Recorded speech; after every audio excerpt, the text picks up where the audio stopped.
नमस्कार साथियों, मैं जितेंद्र कुमार स्वागत करता हूं आपके अपने YouTube channel JKG career maker में। दोस्तों, आज हम यूपीआईटी इंस्ट्रक्टर में जो क्वेश्चंस आएंगे, जिस तरह का लेवल रहेगा, जिस तरह के पैटर्न रहेगा, उस तरह के क्वेश्चंस करेंगे सिलेबस के अकॉर्डिंग। तो मॉडल पेपर हम स्टार्ट कर रहे हैं।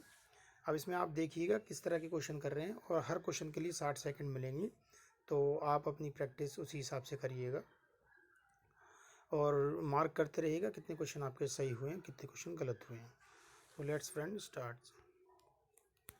देखिए, फर्स्ट क्वेश्चन है। फर्स्ट क्वेश्चन आपकी स्क्रीन पे है। इसमें क्वेश्चन में 60 सेकंड आपको मिलेंगे और आपका स्कोर भी ऊपर शो होता रहेगा। ठीक है। ये इसमें दोस्तों क्वेश्चन को मैं सेलेक्ट करूँगा और जो सही क्वेश्चन होगा वो ग्रीन ऑप्शन में आ जाएगा। ठीक है। तो 100 क्वेश्चन है। देखिए, पहला क्वेश्चन है, कर्मचारी प्रतिकार अधिनियम निम्न में से किसके मामले में हर्जाने की व्यवस्था करता है। ठीक है दोस्तों। तो पहला क्वेश्चन यही है। देखिए, मैं कोई भी ऑप्शन टिक करूँगा, चाहे मैं गलत करूँ चाहे मैं सही करूँ, जो सही ऑप्शन होगा वो ग्रीन हो जाएगा आपका। ठीक है। तो आप इससे नोट्स भी बना सकते हैं और आप इस वीडियो को डाउनलोड भी कर सकते हैं या आप बार बार देख सकते हैं। बहुत अच्छे लेवल के क्वेश्चन है, अंत तक जुड़े रहिएगा। तो कर्मचारी प्रतिकार अधिनियम निम्न में से किस मामले में हर्जाने की व्यवस्था करता है। तो हमने मान लीजिए ए ऑप्शन सेलेक्ट किया, तो इसका सही आंसर आ गया अपंगता। मतलब कि पहला ऑप्शन इसका सही है और जो हमने सेलेक्ट किया तीसरा वो गलत है। क्वेश्चन को फिर से रिपीट करता हूँ मैं। क्वेश्चन कह रहा था, कर्मचारी प्रतिकार अधिनियम निम्न में से किस मामले में हर्जाने की व्यवस्था करता है। तो इसका सही जो आंसर है वो होगा अपंगता। ठीक है दोस्तों, याद रखेंगे आप। तो कर्मचारी प्रतिकर जो होता है वो इसके लिए हमारे इस मामले की व्यवस्था करता है, हर्जाने की व्यवस्था करता है। ठीक है दोस्तों, नेक्स्ट क्वेश्चन देखते हैं। नेक्स्ट क्वेश्चन है, तिथि और समय निम्नलिखित में से किस पर प्रदर्शित होता है। ठीक है दोस्तों, ये आपका कंप्यूटर से क्वेश्चन है। जैसा कि आपको पता है, कंप्यूटर से क्वेश्चन होंगे आपके एग्जाम में। तो तिथि और समय निम्नलिखित में से किस पर प्रदर्शित होता है। टास्क बार पर, लॉन्च पैड पर, स्टेटस बार पर या टाइटल बार पर। ठीक है दोस्तों, मैं कोई भी ऑप्शन रैंडमली सेलेक्ट करूंगा और सही आंसर जो है वो आपके सामने आ जाएगा। ठीक है दोस्तों, तो तिथि और समय हमें देखना है कि किस बार पे ये जो है प्रदर्शित करता है। तो हम ऑप्शन फर्स्ट सेलेक्ट करते हैं। ठीक है। और तो ऑप्शन 1 ही ग्रीन हुआ है, इसका मतलब हमारा आंसर सही है और आप देख सकते हैं कि ऊपर आपका स्कोर 1 हो गया है। ठीक है फ्रेंड्स। तो मेन ऑब्जेक्टिव जो है दोस्तों वो ये मेरा टेस्ट नहीं, मेन ऑब्जेक्टिव आप लोगों तक सही क्वेश्चन और सही जवाब पहुंचाना है। ठीक है दोस्तों, कुछ बच्चे ये सोच सकते हैं कि सर सेलेक्ट कर रहे हैं और सर कई गलत हो रहे हैं। तो मेनली आप ये देखिएगा कि कौन सा क्वेश्चन क्या है और क्वेश्चन जवाब देना क्या चाहता है। ठीक है दोस्तों, तो पहला क्वेश्चन का आंसर क्या होगा, टास्क बार। देखिए, टास्क बार और आपकी जो होती है, आपको पता हो टास्क बार आपके सिस्टम के बॉटम में होती है। ठीक है। तो वहाँ पर क्या होता है, आपका डेट और जो टाइम है वो शो होता है। नेक्स्ट क्वेश्चन की तरफ बढ़ते हैं। ILO से क्या तात्पर्य है। ठीक है दोस्तों, तो आपको पता है इसकी फुल फॉर्म क्या होती है, इंटरनेशनल लेबर ऑर्गेनाइजेशन।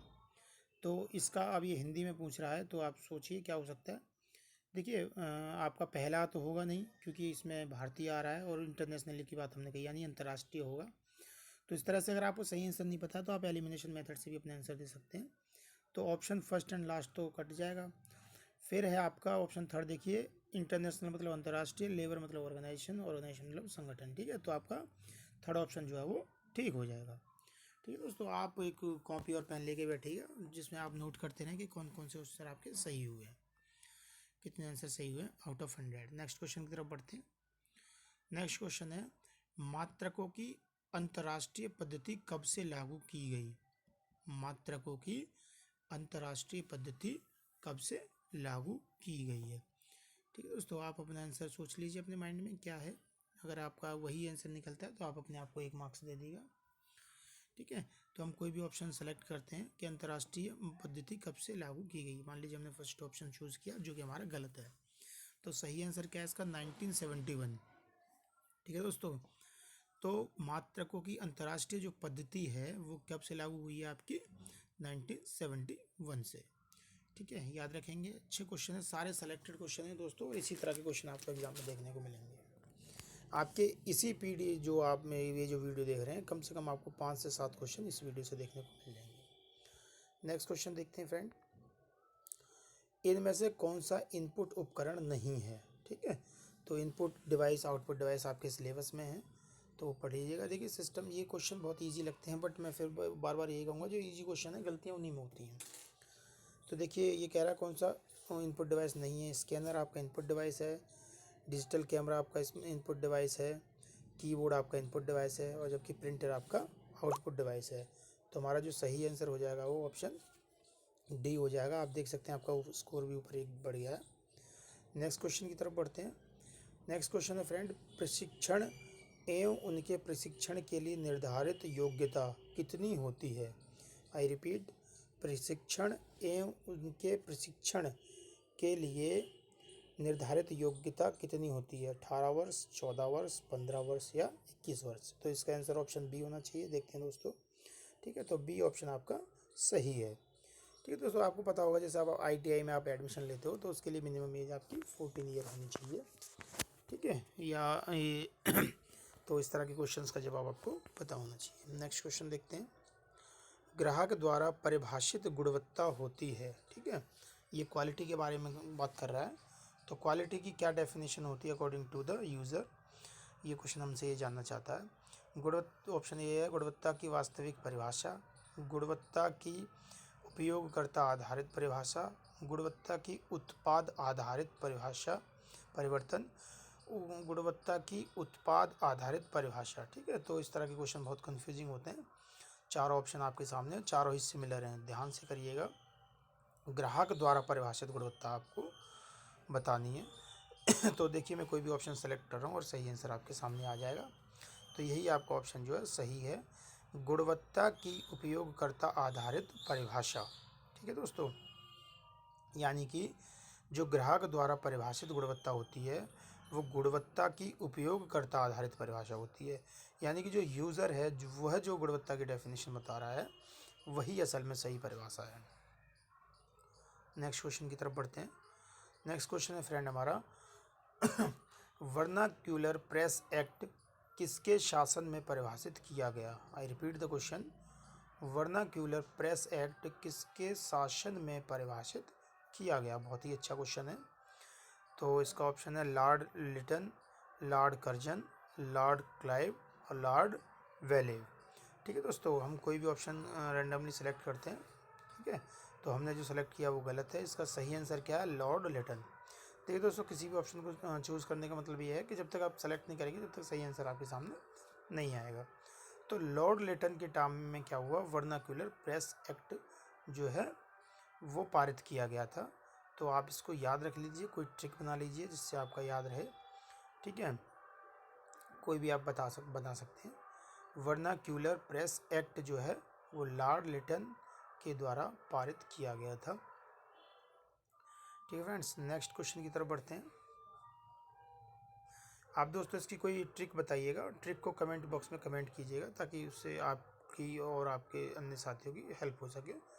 जैसे देखिए हम ना किसी भी क्वेश्चन के लिए दोस्तों ट्रिक बनाते हैं, ट्रिक बनाने की कोशिश करते हैं। वर्नाक्यूलर प्रेस एक्ट, तो इसमें से कोई एक ऐसा वर्ड को ट्रेस कीजिए जो कि लॉर्ड लिटन से कुछ रिलेशन मिले उसका। देखिए लॉर्ड तो कॉमन है, तो लिटन वर्ड को आपको पकड़ना पड़ेगा।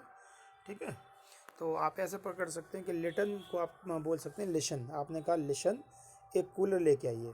ठीक है, कूलर नहीं लेके आ रहे तो कोई प्रेस लेके आइए। देखिए वर्नाक्यूलर में आपको कूलर नज़र आ रहा होगा और वर्ना है ही, वहाँ पे प्रेस है, तो आपने कहा लिटन मतलब लिशन, या तो आप कूलर लेके आइए या फिर एक प्रेस लेके आइए। ठीक है दोस्तों, बस ये छोटी सी ट्रिक है। आप और अच्छी ट्रिक बना सकते हैं। अगर आपके पास कोई इससे अच्छी ट्रिक आपके माइंड में आ रही है तो आप उसको कमेंट बॉक्स में कमेंट कर सकते हैं, जिससे और बच्चों की भी हेल्प होगी। नेक्स्ट क्वेश्चन है, A dash is dash then A hyphen. ठीक है, तो डैश इज क्या आएगा, शॉर्टर देन हाइफन। ठीक है, देखिए अब ये बहुत अच्छा क्वेश्चन इन्होंने पूछा है। आपने डैश और हाइफन देखा होगा, दोनों एक जैसे सिंबल हैं, बस एक छोटा होता है और एक बड़ा होता है। ठीक है, तो देखिए क्विकर हट गया ऑप्शन आपका, नन ऑफ दीज भी हट गया, शॉर्टर और डैश जो लॉन्गर हैं ये बचते हैं तो देखिए जो डैश होता है वो शायद लॉन्गर होता है, बस देख लेते हैं एक बार। देखिए सही आंसर है हमारा आपका, जो डैश है वो आपका लॉन्ग होता है एज़ कम्पेयर टू हाइफन।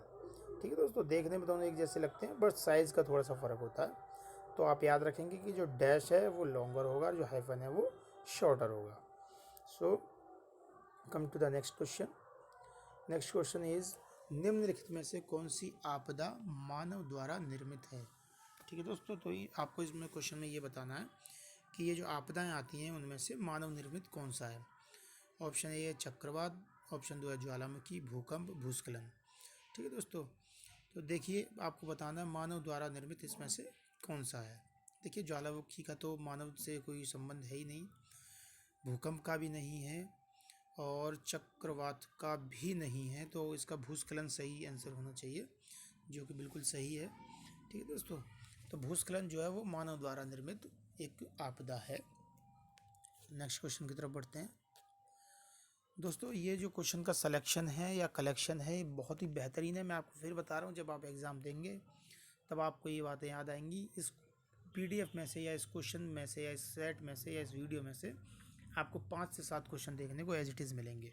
बस ऑप्शन ऊपर नीचे हो सकते हैं, बाकी क्वेश्चन इसमें से आपको मिल जाएंगे। Punctuation is a system of symbol that we use when dash a language. I repeat the question. Punctuation is a system of symbols that we use when dash a language। तो option है speaking a language, writing a language, hearing a language और none of this. तो आपका option B सही होना चाहिए और सही आंसर बी ही है। ठीक है, तो पंक्चुएशन का आप यूज़ कब करते हैं, जब आप राइटिंग करते हैं। जैसे आपने कहा ही सैड, फिर आपने कॉमा लगा दिया या लास्ट में क्वेश्चन मार्क लगा दिया या एक्सक्लेमेशन मार्क लगा दिया या फुल स्टॉप लगा दिया, कॉमा लगा दिया, कॉलन लगा दिया, ये सब क्या होते हैं आपके पंक्चुएशन मार्क होते हैं। So come to the next question. Next question is, ये कंप्यूटर से क्वेश्चन है आपका। विंडोज़ एक्सपी का गेटवे कहा जाता है। विंडोज़ एक्सपी का गेटवे कहा जाता है। ऑप्शन देखिए, डेस्कटॉप को, विंडोज़ एक्सप्लोरर को, स्टार्ट बटन को या उपयुक्त में से कोई नहीं, यानी कि नन ऑफ दीज। देखिए दोस्तों क्या आंसर सही होगा। विंडोज़ एक्सपी का गेटवे कहा जाता है। डेस्कटॉप को, विंडोज़ एक्सप्लोरर को, स्टार्ट बटन को या उपयुक्त में से कोई नहीं। आप अपने आंसर सोचिए दोस्तों, समय बेशक लग जाए लेकिन क्वेश्चन गलत नहीं होना चाहिए। तो विंडोज़ एक्सपी का गेटवे किसे कहा जाता है आप बताएंगे। तो मैं ऑप्शन ए सेलेक्ट कर लेता हूँ, जो कि बिल्कुल सही है। तो देखिए क्वेश्चन कई बार क्या होता है ना कि आपको क्वेश्चन का आंसर नहीं पता होता, लेकिन आप थोड़ा सा अपना दिमाग का इस्तेमाल करें, एलिमिनेशन मेथड का यूज़ करें जब आपको क्वेश्चन का आंसर नहीं पता। देखिए क्वेश्चन में ही आंसर छिपा हुआ है। वो कह रहा है विंडोज़ एक्सपी का गेटवे। गेटवे मतलब आपकी कोई ना कहीं से एंट्री हो रही है, आप ऐसे समझिए ना, एंट्री हो रही है। तो आप विंडोज़ को ऑपरेट करने के लिए डेस्कटॉप की आपको हेल्प लेनी पड़ेगी ना, वो एक तरह से गेटवे हो गया विंडो का, विंडो एक्सपी का। तो आपका सही आंसर क्या हो जाएगा, डेस्कटॉप। नेक्स्ट क्वेश्चन की तरफ बढ़ते हैं। प्राथमिक चिकित्सा का मूल कर्तव्य है। ठीक है, प्राथमिक चिकित्सा मतलब फर्स्ट एड। ठीक है, फर्स्ट एड देखा है आपने, कंपनी में लगा रहता है, जिसके बहुत सारे रूल होते हैं। ठीक है, अगर 150 कंपनी के अंदर 150 कर्मचारी पर एक फर्स्ट एड बॉक्स होना चाहिए। ठीक है, इस तरह के कुछ रूल्स होते हैं। तो ये कहना चाहता है कि प्राथमिक चिकित्सा का मूल कर्तव्य है, क्या है, घटना स्तर पर जल्दी से जल्दी डॉक्टर को बुलाएं, रक्तस्राव को तुरंत रोकने की कोशिश करें, रोगी को लिटाकर कृत्रिम श्वसन दें, उपयुक्त सभी। बहुत आंसर इजी है दोस्तों, इसका सभी को पता होगा और चौथा ऑप्शन जो है बिल्कुल सही हो जाएगा। अब आप ऊपर अपना स्कोर भी देख सकते हैं, आपके 10 क्वेश्चन सही हुए हैं आउट ऑफ 13। ठीक है, 100 क्वेश्चन से 13 आप क्या कर चुके हैं, अटैम्प्ट कर चुके हैं, जिसमें से कि 10 क्वेश्चन आपके सही हैं। तो इस तरह आप करते रहिए, आपका रिजल्ट ज़रूर अच्छा होगा। नेक्स्ट क्वेश्चन की तरफ बढ़ते हैं। देखिए मैथमेटिक्स से क्वेश्चन है दोस्तों, ये स्क्रीन पे कराना तो पॉसिबल है नहीं। ठीक है, तो इसका आंसर तो कर लेंगे और कोई बड़ी बात नहीं है, इसको कोई भी बच्चा कर सकता है इजीली। एक्स की वैल्यू फाउंड आउट करनी है। ठीक है, तो आपका यहाँ पे बोर्ड मास जो है लगेगा, आपको पता है। पहले ब्रैकेट ओपन करते हैं तो ब्रैकेट इसमें है नहीं, फिर ऑफ का यूज़ करते हैं, ऑफ भी इसमें नहीं है। फिर क्या करते हैं हम, डिवाइड करते हैं, डिवाइड भी इसमें नहीं है। ठीक है, फिर क्या करते हैं, मल्टीप्लाई करते हैं, मल्टीप्लाई है इसके अंदर। ठीक है, तो इस तरह से बोर्ड मास का यूज़ करके आप कर सकते हैं। मैं कोई भी आंसर सेलेक्ट कर रहा हूँ। ठीक है दोस्तों, इसका सही आंसर क्या होगा आपका, 4th। जो आप कुछ कैलकुलेशन करेंगे तो आंसर आपको मिल जाएगा। नेक्स्ट क्वेश्चन की तरफ बढ़ते हैं। नेक्स्ट क्वेश्चन है फ्रेंड्स, निम्न में से कौन सा आग बुझाने में सहायक होता है। निम्न में से कौन सा आग बुझाने में सहायक होता है। फायर एक्सटिंग्विशर की हम बात कर रहे हैं।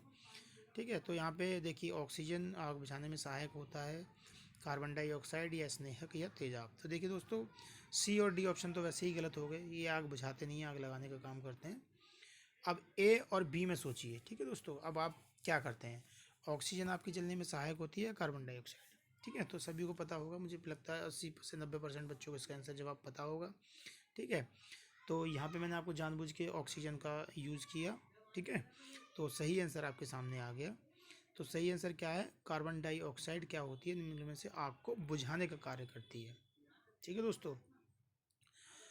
तो क्या है आपका आंसर सही, क्वेश्चन को ध्यान से पढ़िएगा दोस्तों। निम्न में से कौन सा आग को बुझाने में सहायक है, आग को बुझाना है, ठीक। तो क्या है आपकी, कार्बन डाइऑक्साइड है। और जो ऑक्सीजन होती है हमारी, वो क्या करती है, आग को जलाने में सहायक होती है। जैसे आपने वेल्डिंग में भी देखा होगा, वहाँ पे आपकी क्या होती है, ऑक्सीजन और एसिटिलीन यूज होती है।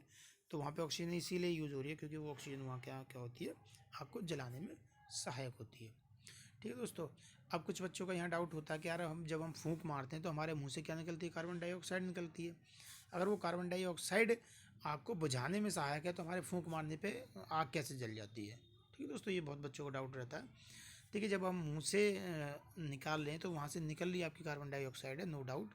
बट जो कार्बन डाइऑक्साइड निकल रही है वो क्या कर रही है, वहाँ से बाकी गैसों को हटाने में सहायक हो रही है, ठीक है दोस्तों। बाकी गैसों को हटा रही है, और वहाँ पे क्या कर रही है, आपको जो ऑक्सीजन चाहिए हमें उसकी उपस्थिति है। बाकी गैसें जब हटेंगी तब वहाँ पे ऑक्सीजन की अवेलेबिलिटी हो जाएगी, ठीक है दोस्तों। तो याद रखेंगे, आपको बुझाने में सहायक होती है आपकी कार्बन डाइऑक्साइड। नेक्स्ट क्वेश्चन की तरफ बढ़ते हैं। क्वेश्चन को रीड कीजिए, अपना आंसर दीजिए, ठीक है दोस्तों। इतनी जल्दबाजी हम नहीं करेंगे। देखिए दोस्तों, वीडियो लंबी होने वाली है और वीडियो के अंत तक जुड़े रहिएगा। जल्दबाजी ऐसी किसी काम की नहीं है जो आपका आउटपुट ना दे। तो आप समय लीजिए, 60 सेकंड है हमारे पास क्वेश्चन के लिए। क्वेश्चन को पढ़िए और अपना जवाब दीजिए।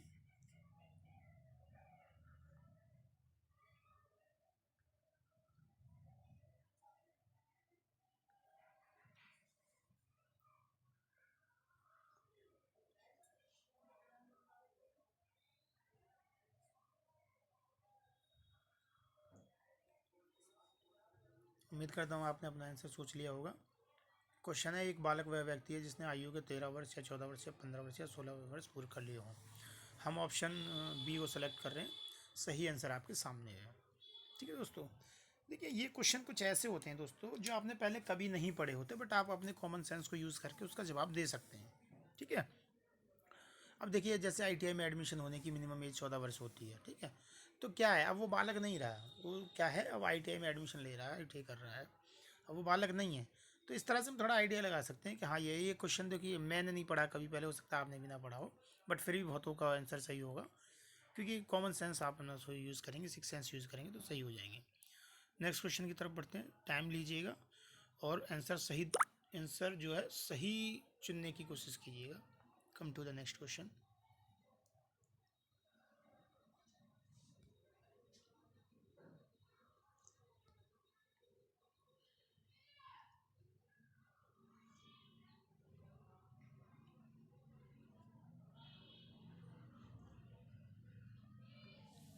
ये दोस्तों, आपने अपना आंसर सेलेक्ट कर लिया होगा। मैं कोई भी ऑप्शन जो है रेंडमली सेलेक्ट कर रहा हूँ, ठीक है। तो 15 मैंने सेलेक्ट किया और 15 ही सही सिंबल है, सही आंसर है। इतना दोस्तों समझ गए होंगे कि जो ग्रीन है, देखिए मैं कोई सा भी सेलेक्ट करूँ जिस पे ग्रीन आ जाता है वही आपका सही आंसर है, ठीक है। अगर मैंने उस सही को सेलेक्ट किया तो वही ग्रीन होगा, अदरवाइज जिसको मैंने सेलेक्ट किया वो रेड हो जाएगा और दूसरा आपका ग्रीन हो जाएगा। इस चीज़ को समझ गए होंगे आप। तो इस क्वेश्चन में क्या कहना चाह रहा था कि अंतर्राष्ट्रीय न्यायालय में न्यायाधीशों की संख्या होती है, ठीक है। जो इंटरनेशनल कोर्ट होता है आपका, उसमें न्यायाधीशों की संख्या 15 होती है, याद रखेंगे आप। नेक्स्ट क्वेश्चन की तरफ बढ़ते हैं।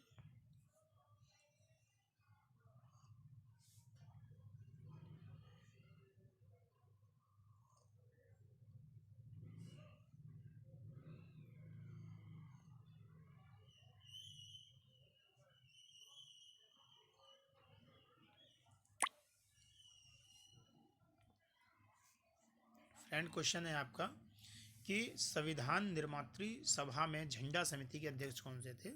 तो हम फर्स्ट ऑप्शन को सेलेक्ट करेंगे और फर्स्ट ऑप्शन आपका सही है, ठीक है दोस्तों। कोई ट्रिक बना लीजिए, जैसे संविधान निर्मात्री सभा में झंडा समिति के अध्यक्ष कौन थे।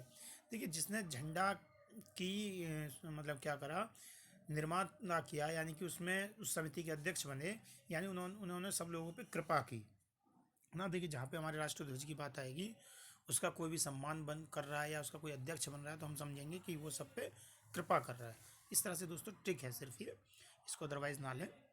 नेक्स्ट क्वेश्चन की तरफ बढ़ते हैं।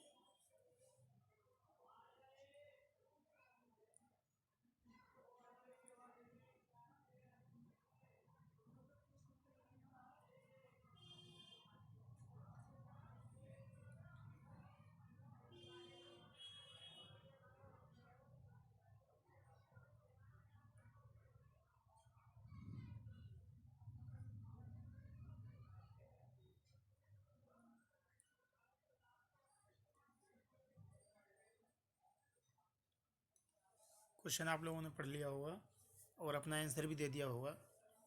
देखिए कौन सा सही आंसर होगा। देखिए दोस्तों, मैं कोई भी क्वेश्चन का ऑप्शन जो है सेलेक्ट कर लिया मैंने, किंगस्टन। ठीक है। अब किंगस्टन को कैसे रिलेट करेंगे आप अपने आंसर से। देखिए जमैका की राजधानी कहाँ है, किंगस्टन। ठीक है। अब देखिए हम इसको कैसे रिलेट करेंगे कि जो किंग होता है ना, किंगस्टन से हमने किंग निकाला और जमैका से हमने निकाला जम। जो किंग होता है ना वो बहुत जमता है, मतलब बहुत अच्छा लगता है, वो अलग ही दिखता है। उसकी पर्सनैलिटी ऐसी होती है कि सब कोई कहेगा यार बहुत जम रहा है ना। किंग क्या है, बहुत जम रहा है, बहुत बढ़िया लग रहा है। ठीक है दोस्तों, तो देखिए ये कहीं आपको पढ़ने को लिखने को नहीं मिलेगी, बस ये शॉर्ट ट्रिक्स होती हैं, मैं अपने आप बनाता हूँ, आप भी बना सकते हैं। हो सकता है आपकी ट्रिक मुझसे बेटर हो या किसी क्वेश्चन में मैं ट्रिक ना बता रहा हूँ, तो आप मुझसे अच्छी अगर कोई ट्रिक बना रहे हैं या आप कोई भी ट्रिक बना रहे हैं तो आप उसको कमेंट बॉक्स में कमेंट कीजिएगा। इससे आपकी और आपके साथियों की सहायता होगी दोस्तों। और इस वीडियो को उन लोगों तक शेयर कर दीजिएगा जो किसी भी एग्ज़ाम की प्रिपरेशन कर रहे हैं। स्पेशली ये वीडियो मैं यूपी ITI इंस्ट्रक्टर के लिए बना रहा हूँ, बट कोई भी आप एग्ज़ाम की तैयारी कर रहे हैं तो ये वीडियो आपके लिए ज़रूर है, इंपॉर्टेंट है। नेक्स्ट क्वेश्चन देखते हैं।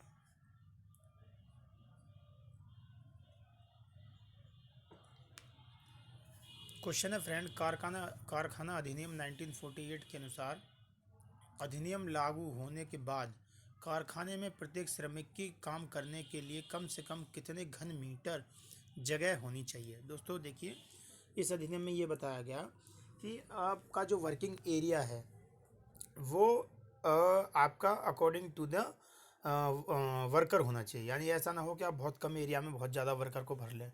ठीक है।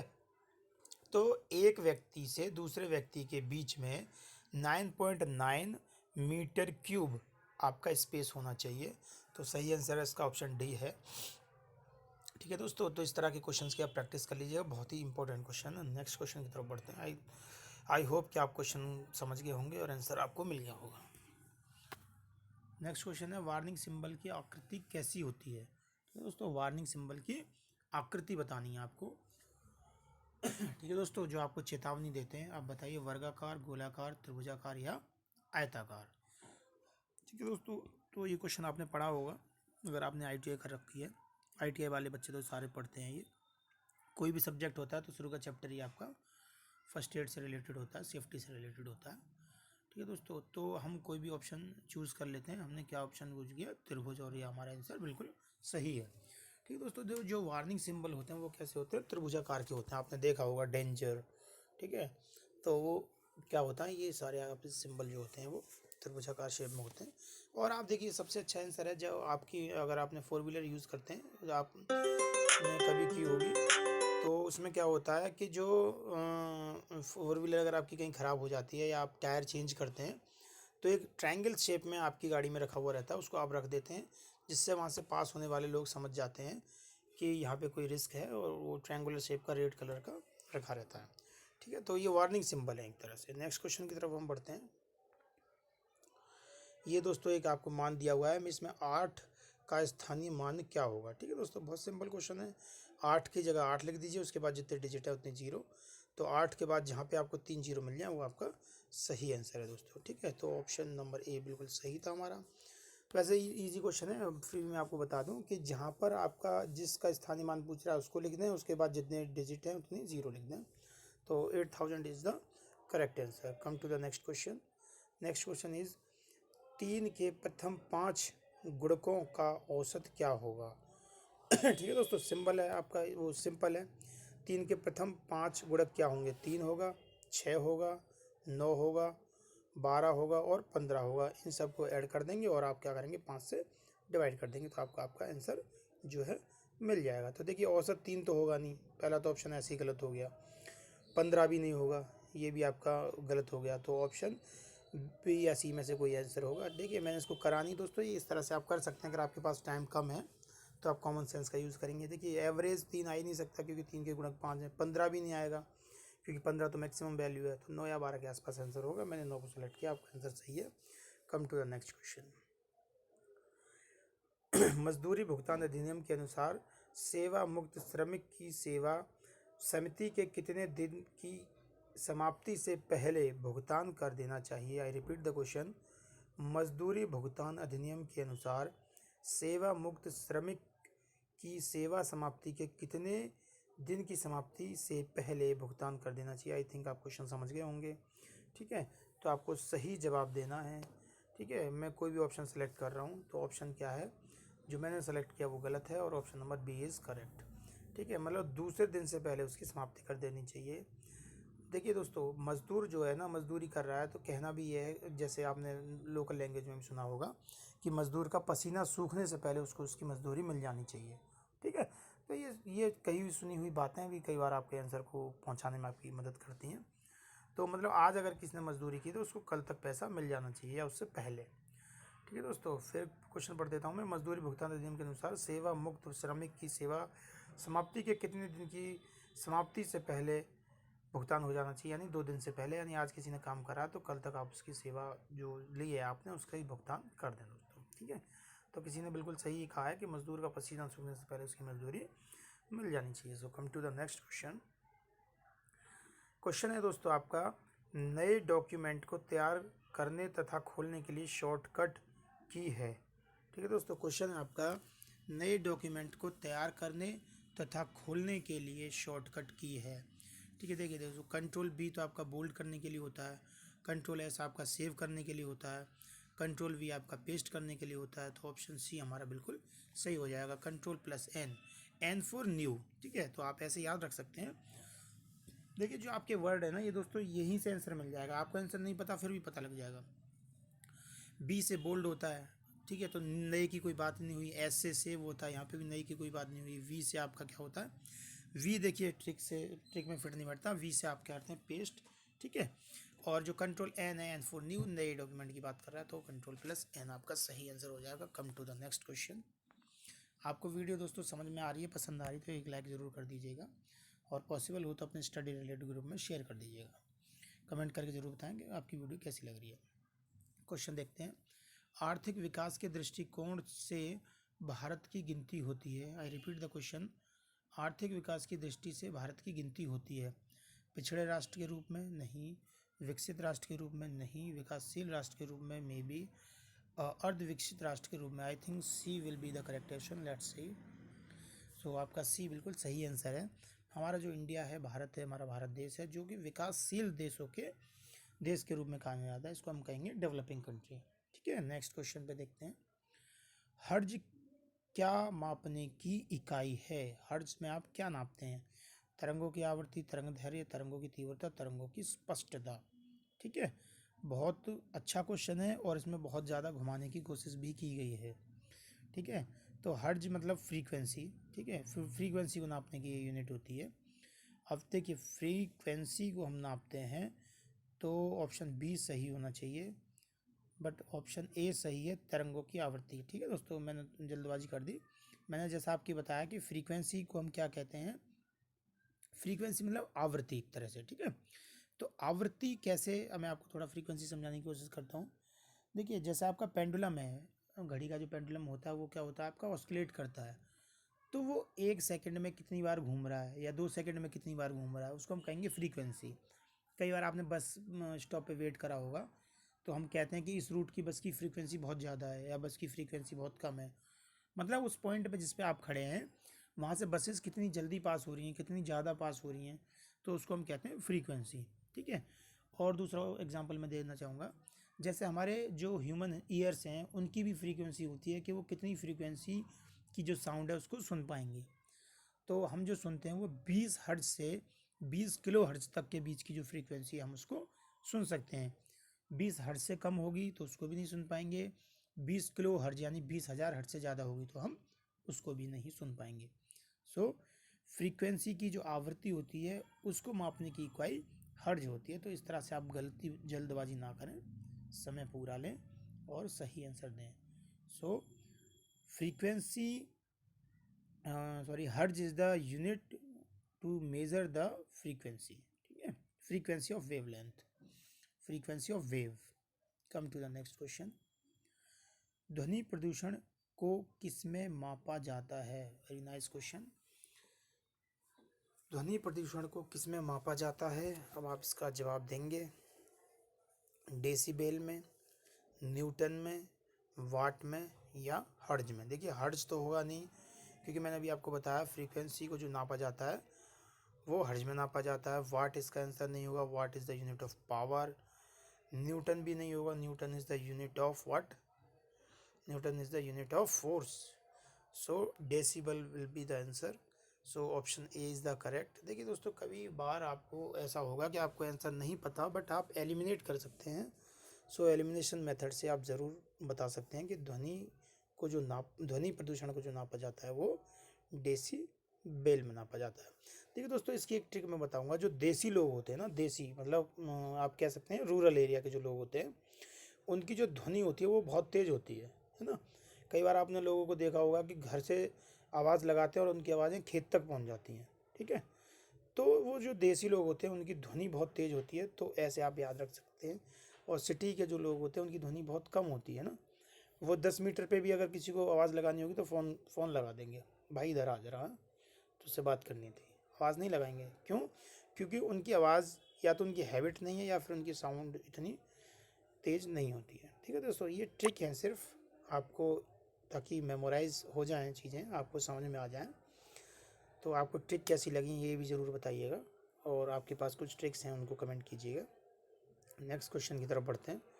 देखो दोस्तों, वीडियो लंबी होने वाली है नो डाउट, बट आपको इससे बहुत ज़्यादा बेनिफिट मिलने वाला है। जब आप एग्ज़ाम देंगे तो आपको देखने को मिल जाएगा, आप समझ जाएंगे।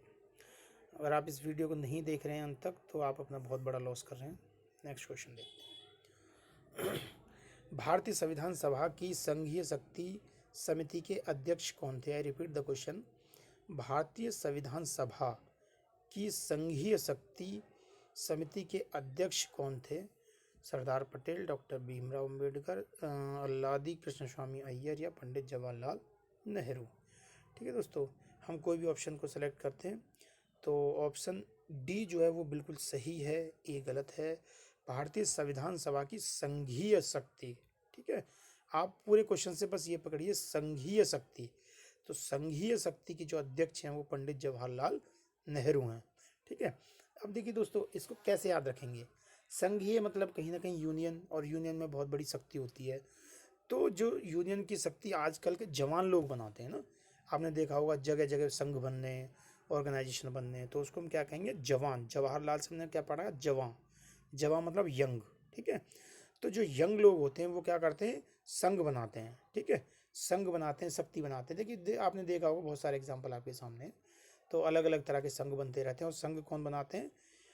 जवान लोग बनाते हैं। जवान लोग क्यों? क्योंकि उनमें शक्ति होती है। जब एजेड हो जाते हैं तो कुछ फिर सही नहीं लगता, फिर कोई शक्ति वक्ति नहीं बचती, बस फिर तो दिन काटते हैं, टाइम पास काटते हैं, और हरिद्वार, कथुरा, मथुरा, काशी और अपने जो भी स्थान है वहाँ पे घूमने फिरने का काम करते हैं। सो ये छोटी छोटी ट्रिक्स हैं ताकि क्वेश्चन आपको मेमोराइज हो जाए। Come to the next question. Next question is, निम्नलिखित में से क्या कर खाना अधिनियम 1948 का मुख्य प्रावधान नहीं है? ये दोस्तों कारखाना होगा, है ना, टाइपिंग में थोड़ी सी एरर है। निम्नलिखित में से क्या कारखाना अधिनियम 1948 का मुख्य प्रावधान नहीं है? यानी कि निम्नलिखित जो चार ऑप्शन है इनमें से कारखाना अधिनियम 1948 का मुख्य प्रावधान नहीं है। पहला ऑप्शन है स्वास्थ्य सुरक्षा और कल्याण, कार्य घंटे, बीमारी, मातृत्व और रोजगार के चोट लगने में को लाभ, मजदूरी के साथ वार्षिक छुट्टी। सो मुझे लगता है कि ऑप्शन डी सही होना चाहिए, बट ऑप्शन सी सही है। क्या है? बीमारी, मातृत्व और रोजगार से चोट के मामले में कर्मचारी को लाभ। ठीक है दोस्तों, ये इम्पोर्टेंट पॉइंट है, बट 1948 में कंसिडर नहीं किया गया है। क्या क्या कंसिडर किया गया है? स्वास्थ्य, सुरक्षा और कल्याण, कार्य के घंटे जैसा कि आपको पता है कि एक दिन में 9 घंटे से ज़्यादा काम नहीं कर सकते हैं, और वीकली जो है वो आप नहीं, एक दिन में 9 घंटे से ज़्यादा काम नहीं कर सकते हैं, बट ओवर टाइम लगा के आप एक दिन में मैक्सिमम 10.5 घंटे काम कर सकते हैं। और वीकली आप 48 आवर्स, और इंक्लूडिंग ओवर टाइम आप 60 घंटे से ज़्यादा काम नहीं कर सकते। ठीक है दोस्तों, तो बीमारी, मातृत्व और रोजगार में चोट के मामले जो हैं कर्मचारी के लाभ, ये जो है कंसिडर नहीं किया गया है। नेक्स्ट क्वेश्चन देखते हैं। नेक्स्ट क्वेश्चन है, एक्सेल वर्कशीट में अधिकतम कितने कॉलम होते हैं? तो बहुत अच्छा क्वेश्चन है, ऑप्शन सी इसका सही आंसर होगा, और आंसर है आपका 256। एक्सेल वर्कशीट में अधिकतम कितने कॉलम होते हैं? तो कितने होते हैं आपके? 256। ठीक है दोस्तों, नेक्स्ट क्वेश्चन की तरफ बढ़ते हैं। न्यून शब्द का विलोम क्या होगा? ठीक है, देखिए न्यून का मतलब क्या होता है? कम। न्यून का मतलब होता है दोस्तों कम, तो उसका विलोम आपको बताना है। न्यून का देखिए नवीन नहीं होगा, नवीनतम नहीं होगा, नगर नहीं होगा, अधिक होगा। तो ऑप्शन ये सही है, आप सभी का सही होगा, मुझे नहीं लगता कि इसका आंसर किसी का गलत होगा। नेक्स्ट क्वेश्चन है आपका, ये दोस्तों वैल्यू है, बोर्ड मास से होगा, सिंपल क्वेश्चन है, इसमें हम अपना समय वेस्ट नहीं करते। ठीक है, कोई भी ऑप्शन सेलेक्ट करते हैं, क्योंकि जब तक सेलेक्ट नहीं होंगे नेक्स्ट क्वेश्चन नहीं खुलेगा। तो ऑप्शन ए हमने सेलेक्ट किया था नेक्स्ट क्वेश्चन को देखने के लिए। क्वेश्चन में कुछ भी नहीं है, 510 इसका आंसर आ जाएगा। नेक्स्ट क्वेश्चन देखते हैं। नेक्स्ट क्वेश्चन है फ्रेंड, भारतीय कारखाना अधिनियम में व्यवस्था है कि किसी कारखाने में एक महिला कामगार निम्नलिखित समय के बीच काम कर सकती है। ठीक है, तो ये बहुत अच्छा क्वेश्चन है कि महिला जो है वो किस समय के बीच में काम कर सकती है। देखिए पहला ऑप्शन बिल्कुल गलत है, और डी ऑप्शन बिल्कुल गलत है। इन्होंने कन्फ्यूजन क्रिएट की है बी और सी में।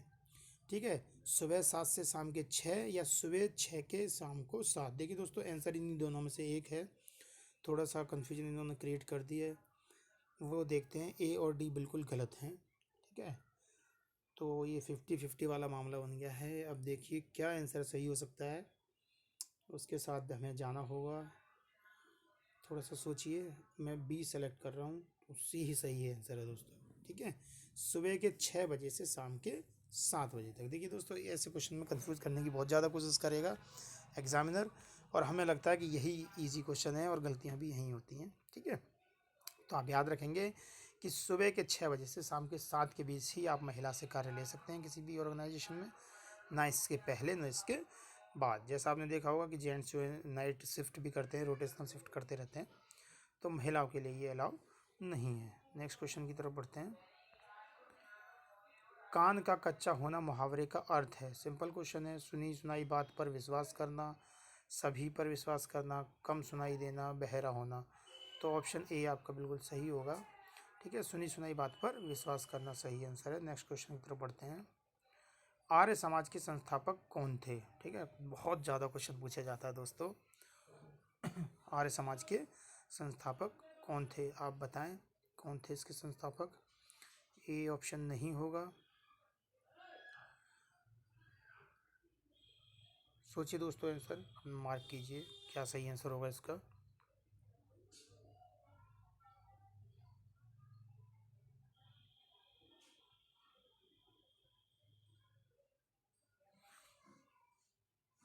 ठीक है दोस्तों, हम ऑप्शन सी सेलेक्ट करते हैं, सही आंसर देखते हैं क्या है, और ये दोस्तों हमारा बिल्कुल सही आंसर है। देखिए आर्य समाज के संस्थापक कौन है? स्वामी दयानंद सरस्वती। ठीक है दोस्तों, आप इसको याद रखेंगे, ये क्वेश्चन हर एग्ज़ाम में रिपीट होता है, यहाँ पे भी आपके रिपीट होने के बहुत ज़्यादा चांसेस हैं।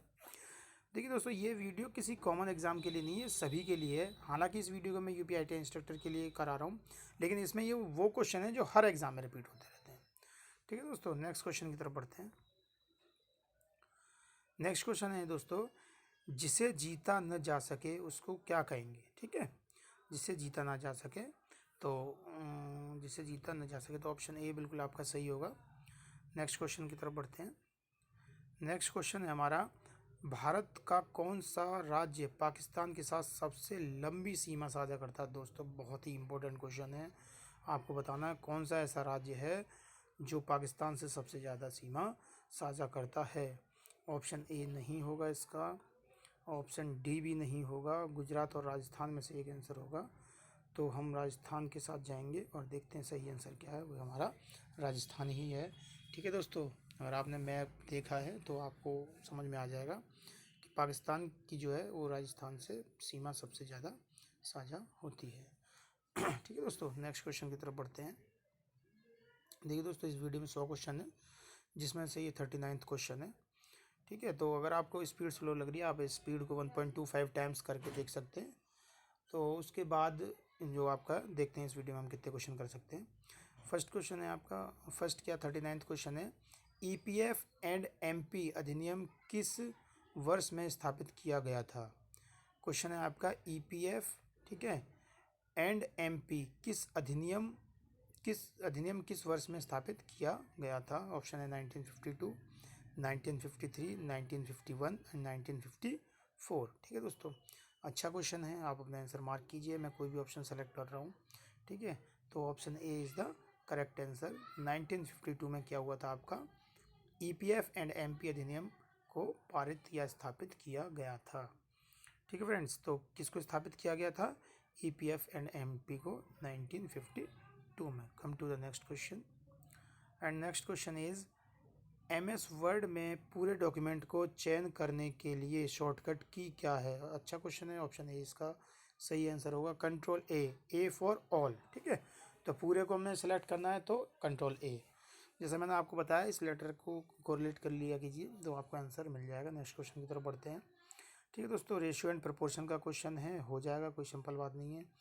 वीडियो में कराना थोड़ा पॉसिबल नहीं है, आप कर लीजिएगा। अनुपात का क्वेश्चन है, ठीक है, हो जाएगा। नेक्स्ट क्वेश्चन की तरफ बढ़ते हैं, कोई भी ऑप्शन को सेलेक्ट करके। ठीक है, ऑप्शन ए हमारा सही हो गया। दोस्तों, यहाँ पर हम कोई भी ऑप्शन सेलेक्ट कर लें, लेकिन एग्जाम में आप भी ऐसा ना करें क्योंकि नेगेटिव मार्किंग है। यहाँ हमें नेक्स्ट क्वेश्चन को लाने के लिए कोई ना कोई ऑप्शन पकड़ना पड़ेगा, इसलिए हम ऐसा कर रहे हैं। नेक्स्ट क्वेश्चन की तरफ बढ़ते हैं।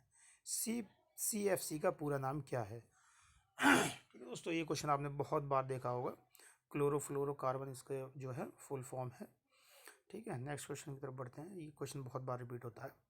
गुणवत्ता नियंत्रण का तात्पर्य क्या है? ठीक है दोस्तों, क्वेश्चन है आपका, गुणवत्ता नियंत्रण का तात्पर्य क्या है? तो इसको देखते हैं। बहुत सारे जो आपके 4 ऑप्शन हैं। गुणवत्ता नियंत्रण का तात्पर्य यानी कि क्वालिटी कंट्रोल। ठीक है, प्रोजेक्ट की प्रभावशाली एवं क्षमता की वृद्धि करने के लिए आवश्यक सुधार कार्य करना हो सकता है। विशेष प्रोजेक्ट के परिणाम का निरीक्षण करके विरोध करना, कि ये तो नहीं है। नियमित अंतराल पर प्रोजेक्ट के संपूर्ण प्रदर्शन का मूल्यांकन करना हो सकता है। प्रोजेक्ट के लिए प्रासंगिक गुणवत्ता मानक का निर्धारण। ठीक है, देखते हैं दोस्तों क्या आंसर है। ये दोस्तों ऑप्शन बी आपका जो है करेक्ट आंसर है। विशेष प्रोजेक्ट के परिणाम का निरीक्षण करके विरोध करना और प्रासंगिक गुणवत्ता मानकों के अनुरूप है या नहीं, तथा असंतुष्ट प्रदर्शन के कारणों को निर्धारण कर उसे समाप्त करना। Very good. ठीक है दोस्तों, ये ऑप्शन जो है बिल्कुल सही है। और आपको इस तरह के क्वेश्चन में थोड़ा सा पेशेंस बना के रखना है, क्योंकि लॉन्ग क्वेश्चन है, इनमें पढ़ने की इतनी प्रैक्टिस रहती नहीं है। हमें लगता है कि हमारा टाइम वेस्ट हो रहा है, बट गलत होने के जो चांसेस पूरे बने रहते हैं। ठीक है दोस्तों, नेक्स्ट क्वेश्चन की तरफ बढ़ते हैं। रासायनिक दुर्घटना निम्न में से किन विकिरण के कारण होता है? रासायनिक दुर्घटना निम्न में से किन विकिरण के कारण होता है? सब आप समय लीजिए, ठीक है, और सही जवाब बताइए। I think D will be the answer, let's see. So आपका डी बिल्कुल सही आंसर है। जो रासायनिक दुर्घटना होती हैं वो H2SO4, SO2 और NH3 के कारण हो सकती हैं, इन विकिरण के कारण होती हैं। तो आपका ये याद रखना है। ठीक है दोस्तों, ये क्वेश्चन तो इजी था, बट वो घुमा देता है जब वो पूछता है कि निम्नलिखित में से किसके कारण नहीं होती है। तो उस तरह के क्वेश्चन थोड़े से टिपिकल हो जाते हैं। नेक्स्ट क्वेश्चन की तरफ बढ़ते हैं दोस्तों। टास्क बार की bike, I repeat the question, task bar की बाइक होने पर निम्न में से कौन सा बटन होता है? टास्क बार की बाइक होने पर निम्नलिखित में से कौन सा बटन होता है? मुझे लगता है इसमें क्वेश्चन में टाइपिंग में कुछ एरर है। ठीक है, टास्क बार की बाइक होने पर निम्न में से कौन सा बटन होता है? Start button, set off button, my computer button, run button. Task bar की बाइक होने पर टास्क बार की। देखिए दोस्तों, क्वेश्चन में कुछ गड़बड़ है। स्टार्ट बटन मैंने ऐसे ही सेलेक्ट किया और वो आंसर सही है। ठीक है, आप इस क्वेश्चन को देखेंगे हो सकता है इसमें टाइपिंग एरर हो कुछ। नेक्स्ट क्वेश्चन पे बढ़ते हैं। कारखाना अधिनियम के अनुसार ऐसे कारखाने जहां शिशु को बनाने की, रिपीट द क्वेश्चन। कारखाना अधिनियम के अनुसार ऐसे कारखाने जहां शिशु को बनाने की व्यवस्था आवश्यक हो वहां निम्नलिखित कितनी श्रमिक महिलाएं कार्य करती हैं? देखिए क्वेश्चन में दोस्तों प्रिंटिंग एरर है।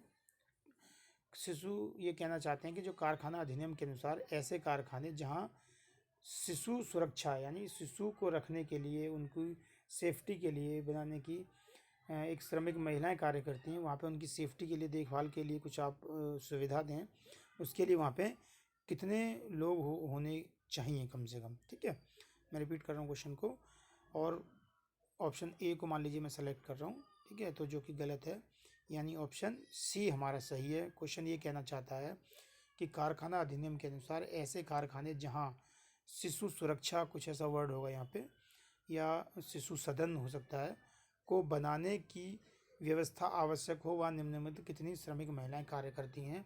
यानी कि जहाँ पर मिनिमम 30 महिलाएं कार्य कर रही हैं वहाँ पे हमें शिशु सदन या शिशु एक संगठन, एक ग्रुप ऐसा बनाना है हमें जहाँ पे शिशु की देखभाल करने के लिए आपकी कोई व्यवस्था हो, अगर वहाँ पे 30 महिलाएं कार्य कर रही हैं। ठीक है दोस्तों, नेक्स्ट क्वेश्चन की तरफ बढ़ते हैं। नेक्स्ट क्वेश्चन है, उत्तर प्रदेश का सर्वाधिक विधानसभा सीट वाला जिला कौन सा है? बहुत ही अच्छा क्वेश्चन है दोस्तों। ठीक है, उत्तर प्रदेश का सर्वाधिक विधानसभा सीट वाला जिला कौन सा? देखिए दोस्तों, मैं आप लोगों को कहना चाहूँगा कि हर टॉपिक इम्पोर्टेंट है। यूपी जीके से 5 क्वेश्चन आते हैं। ठीक है, तो आप इसको अवॉइड नहीं कर सकते, इस पर भी ध्यान दीजिएगा। उत्तर प्रदेश का सर्वाधिक विधानसभा सीट वाला जिला कौन सा है? ठीक है, आगरा नहीं होगा, भदोही नहीं होगा, इलाहाबाद या लखनऊ में से एक होगा। ठीक है दोस्तों, मैं ऑप्शन ए सेलेक्ट कर रहा हूँ और ऑप्शन 20 का सही है। ठीक है दोस्तों, तो आप याद रखेंगे इलाहाबाद जो है वो सर्वाधिक विधानसभा वाला सीट वाला आपका जिला है, यानी सबसे ज़्यादा विधायक आपके इलाहाबाद से होंगे। ठीक है, नेक्स्ट क्वेश्चन की तरफ बढ़ते हैं दोस्तों, याद रखेंगे आंसर को। पीसी का पूरा नाम क्या है? ये तो दोस्तों बिल्कुल बेसिक क्वेश्चन है, सबको पता होगा। प्राइवेट कंप्यूटर नहीं होगा, प्रीमियम कंप्यूटर नहीं होगा, पब्लिक कंप्यूटर नहीं होगा, ऑप्शन डी सही है, पर्सनल कंप्यूटर। नेक्स्ट क्वेश्चन की तरफ हम बढ़ते हैं। CIRM का अर्थ है। ठीक है, अब देखिए दोस्तों कितना इंपॉर्टेंट क्वेश्चन है और क्वेश्चन को घुमा दिया गया है। ऊपर इंग्लिश में पूछ रहा है CIRM का अर्थ क्या है, और यहाँ पे नीचे जो ऑप्शन है वो हिंदी में दे रखे हैं।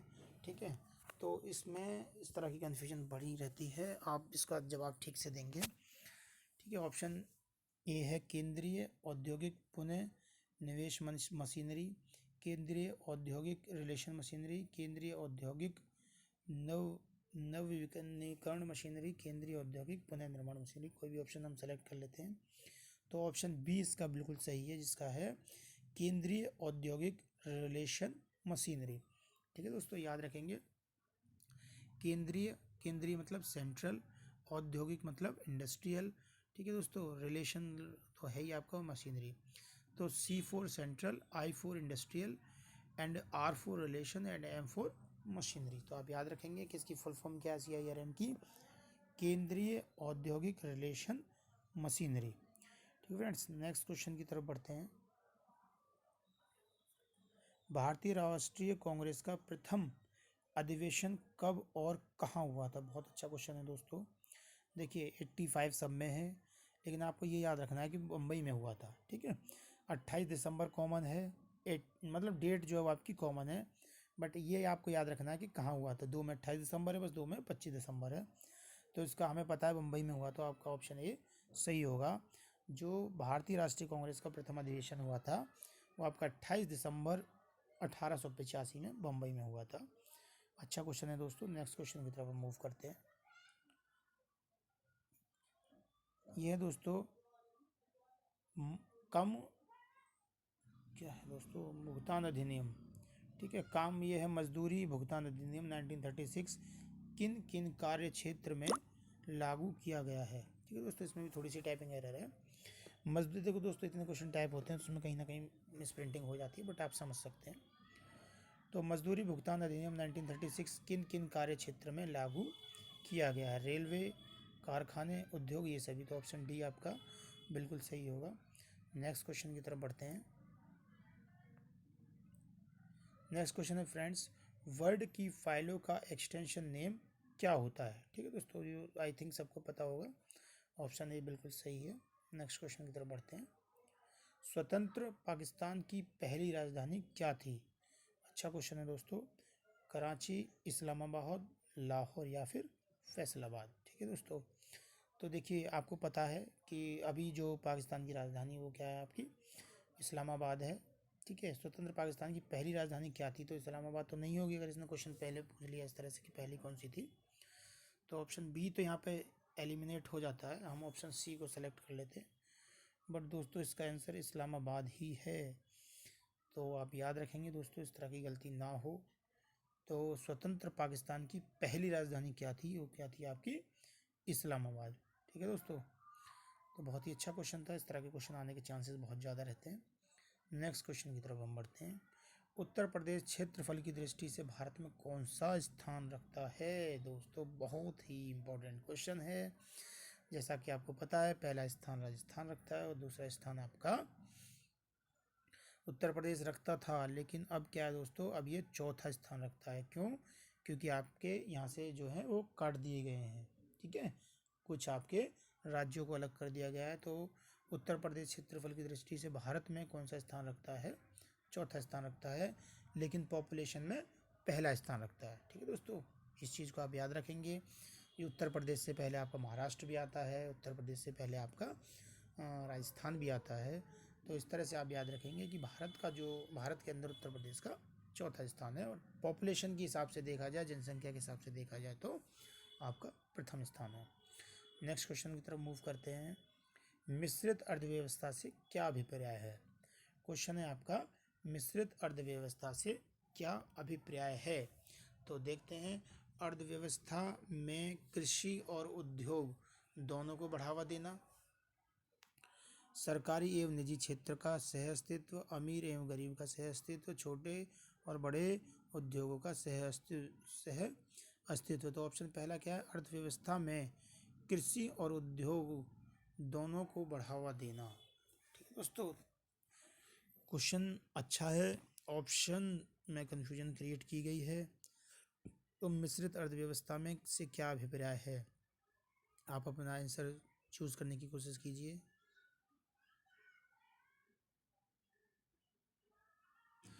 कोई भी ऑप्शन सेलेक्ट करके देखते हैं दोस्तों, सही आंसर आपके सामने आ जाएगा। सही आंसर आपका सरकारी एवं निजी क्षेत्र का सह अस्तित्व। ठीक है दोस्तों, बहुत ही अच्छा क्वेश्चन है।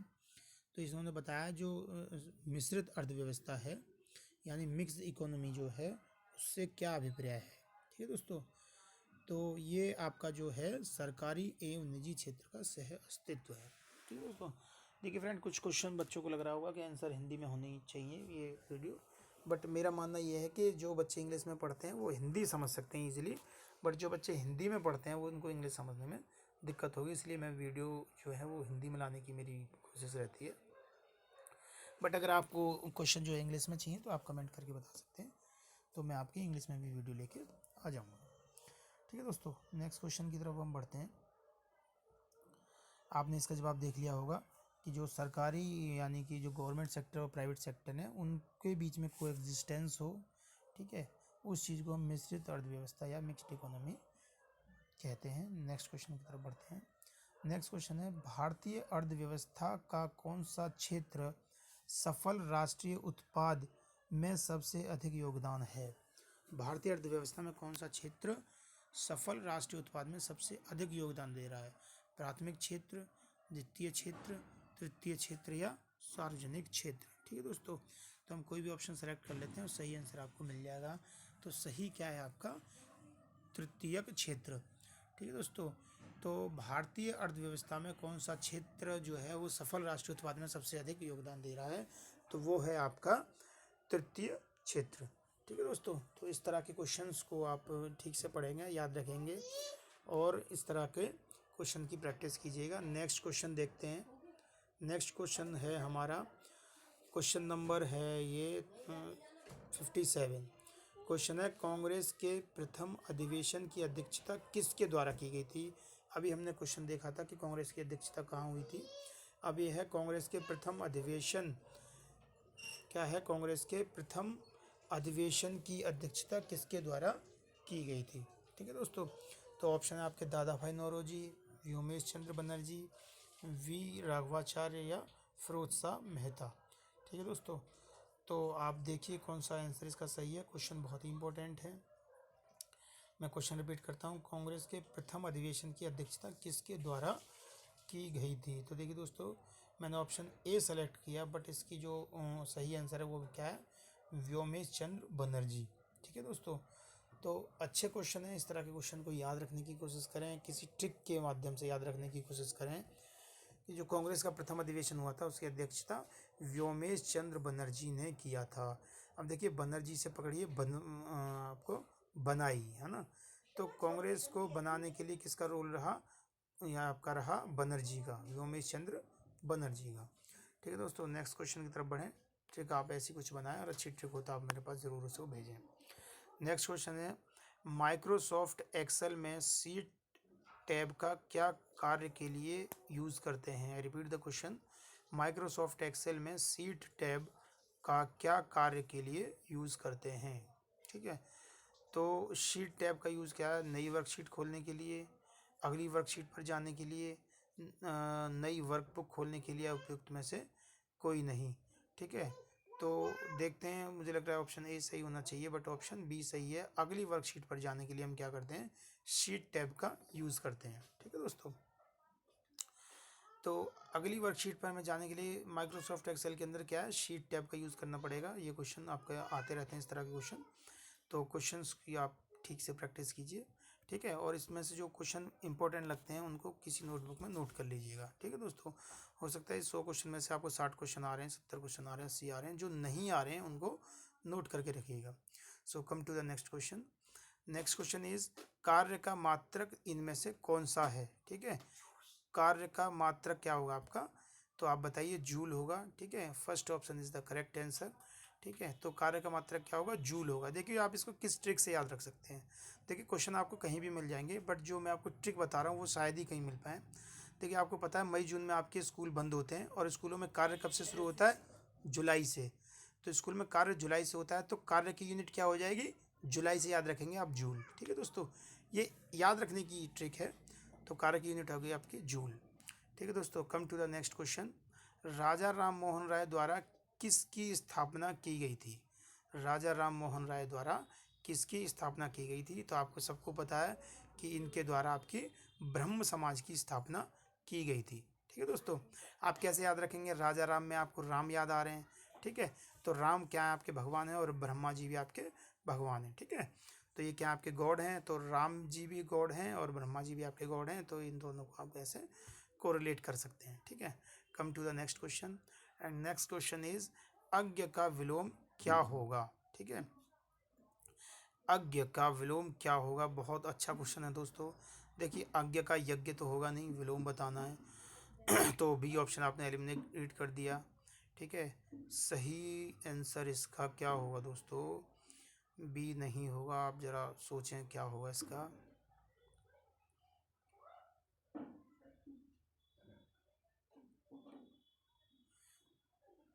देखिए दोस्तों, किसी भी ऑप्शन को क्लिक करके देखते हैं, विज्ञ होगा इसका। ठीक है, अज्ञ का विलोम क्या होगा आपका, व्यज्ञ होगा। अच्छा क्वेश्चन है, इस तरह के क्वेश्चन की प्रैक्टिस ज़रूर करें दोस्तों, इतने बढ़िया क्वेश्चन हैं आपके। ठीक है, तो अज्ञ का जो विलोम होगा वो क्या होगा दोस्तों, आपका व्यज्ञ होगा, विज्ञ। नेक्स्ट क्वेश्चन की तरफ बढ़ते हैं। नेक्स्ट क्वेश्चन है, संविधान सभा में महिला सदस्यों की कुल संख्या कितनी थी। बहुत अच्छा क्वेश्चन दोस्तों। संविधान सभा में जो एक सदस्य बने गए थे, टीम बनी हुई थी, उसमें महिलाओं की आपसे क्या पूछी है, कुल संख्या पूछी है। तो सही आंसर है इसका आपका ऑप्शन डी, दैट इज़ 15। यानी संविधान सभा में जो थी वो 15 महिलाएं थीं। ठीक है दोस्तों, नेक्स्ट क्वेश्चन की तरफ बढ़ते हैं। अच्छे क्वेश्चन है दोस्तों। देखिए यही लेवल आपके एग्जाम में रहने वाला है। आप अगर एग्जाम से डरे हुए हैं कि पता नहीं कैसा आएगा, तो डरने की कोई ज़रूरत नहीं है। इसी तरह के क्वेश्चन होंगे आपके। बहुत ज़्यादा इजी भी नहीं होंगे, बहुत ज़्यादा टफ भी नहीं होंगे। आपका एग्ज़ाम जो है मॉडरेट होने वाला है। और एग्ज़ाम की तैयारी में जुट जाएं, क्योंकि एग्ज़ाम के जो होने की पॉसिबिलिटी है वो मई में है। ठीक है दोस्तों। नेक्स्ट क्वेश्चन देखते हैं। नेक्स्ट है domain.gov नेम निम्न में से किसके संदर्भ में प्रयुक्त होता है। आई repeat the question. domain.gov name निम्न में से किसके संदर्भ में प्रयोग होता है। सरकारी संस्थाओं में, व्यक्तिगत संस्थाओं में, वेबसाइट संस्थाओं में, या फिर में से कोई नहीं। ठीक है दोस्तों, ये क्या होगा आपका सरकारी संस्थाओं में होता है। जैसे आपने देखा होगा nic.gov.in या कोई भी आप डालते हैं, ठीक है, GOV से आपको पता लग रहा है गवर्नमेंट। और गवर्नमेंट क्या होता है, सरकारी संस्थाएं होती हैं। सो नेक्स्ट क्वेश्चन की तरफ मूव करते हैं। नेक्स्ट क्वेश्चन है आपका, कर्मचारी भविष्य निधि कोष में कर्मचारी का अंशदान कितने प्रतिशत होता है। आई रिपीट द क्वेश्चन। कर्मचारी भविष्य निधि कोष में कर्मचारी का अंशदान कितने प्रतिशत होता है। ठीक है दोस्तों, तो हम इसमें से कोई भी ऑप्शन जो है सेलेक्ट कर लेते हैं। तो ऑप्शन जो है आपका बी सही है, 8.33। याद रखेंगे आप। मैं क्वेश्चन को रिपीट कर रहा हूँ। कर्मचारी भविष्य निधि कोष में कर्मचारी का अंशदान कितने प्रतिशत होता है, तो आप याद रखेंगे 8.33। ठीक है दोस्तों, नेक्स्ट क्वेश्चन की तरफ मूव करते हैं। क्वेश्चन पढ़ेंगे आप।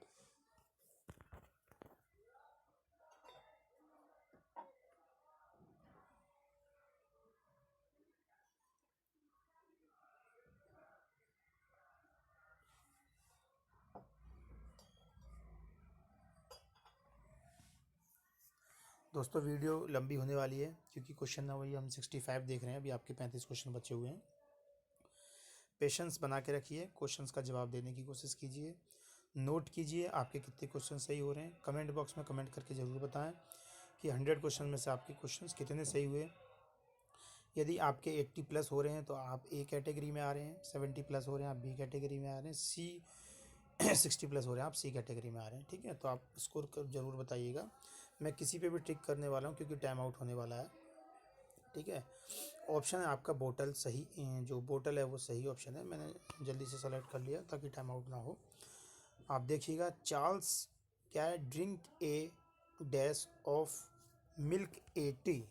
चार्ल्स ड्रिंक्स, ठीक है, चार्ल्स ड्रिंक्स ए बोतल ऑफ मिल्क ए डे। यानी जो चार्ल्स है वो एक दिन में एक बोतल को पीता है। तो ठीक है, जब एक एक की बात हो रही है तो बोतल्स तो नहीं आएगा। ठीक है, सिंपल क्वेश्चन था, बोतल ही आएगा। एक बोतल को एक दिन में पिएगा।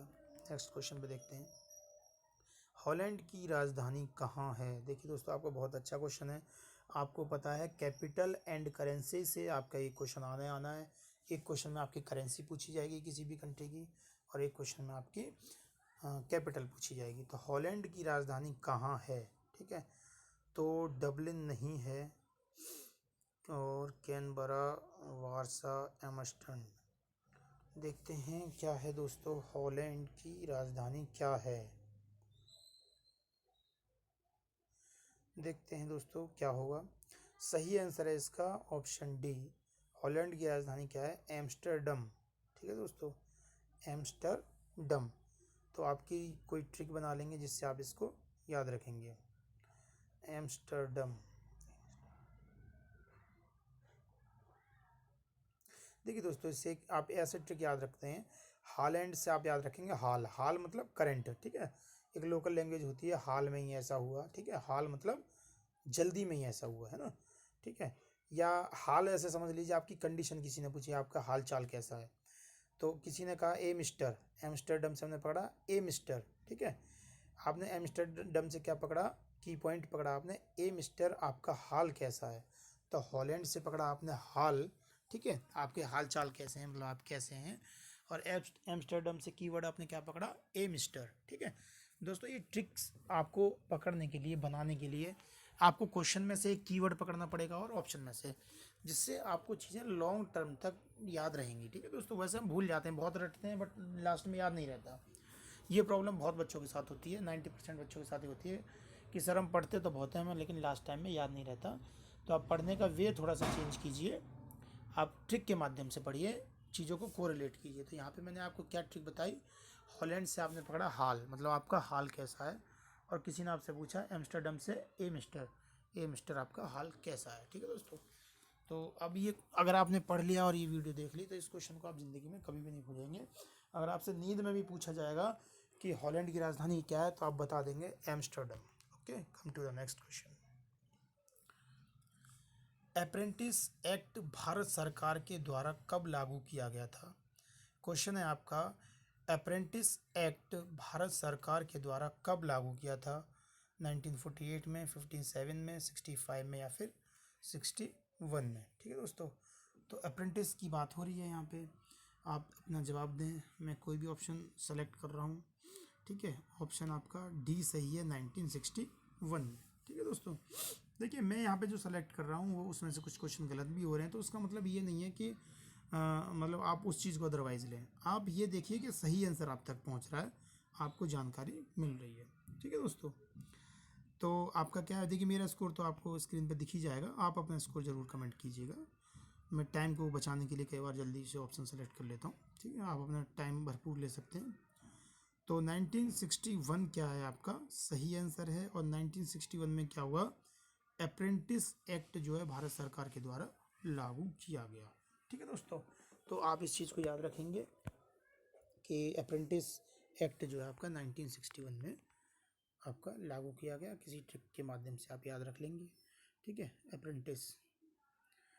ठीक है दोस्तों, नेक्स्ट क्वेश्चन पे देखिए, मैं इसकी छोटी ट्रिक अगर बनाना चाहूँ तो देखिए, आपको पता है अप्रेंटिस ज़्यादातर 6 मंथ की होती है। ठीक है, तो 1961 में आपको 6 दिख रहा है, तो ऐसे आप याद रख सकते हैं कि कम से कम आपको एक अप्रेंटिसशिप कर लेनी चाहिए जो कम से कम 6 महीने की हो। ठीक है, ये ट्रिक मैंने बनाई है, आपको अच्छी लगे तो आप इसको मेमोराइज़ कर सकते हैं, अदरवाइज आप दूसरी ट्रिक बना सकते हैं या आप जैसे याद रख सकते हैं। तो मैंने तो यहाँ पे ये ट्रिक बनाई कि जो अप्रेंटिसशिप होती है वो कम से कम 6 महीने की आपको करनी चाहिए। तो 1960 इन चारों ऑप्शन में से आपका एक तो 6 आपको सी ऑप्शन में दिखेगा और आपका डी ऑप्शन में दिखेगा।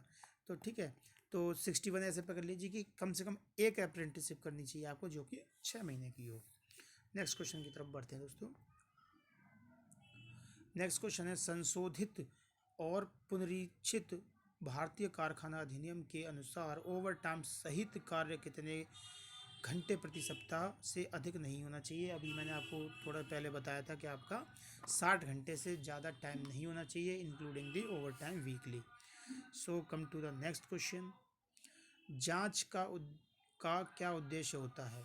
खराब प्रक्रिया का तुरंत पता लगाना, किसी उत्पाद अथवा सेवा में मूल्य वृद्धि, ये तो गलत होगा, उत्पाद की कमियों को दूर करना, व्यवस्था को ठीक करना, खराब प्रक्रिया का तुरंत उत्पाद की कमियों को दूर करना।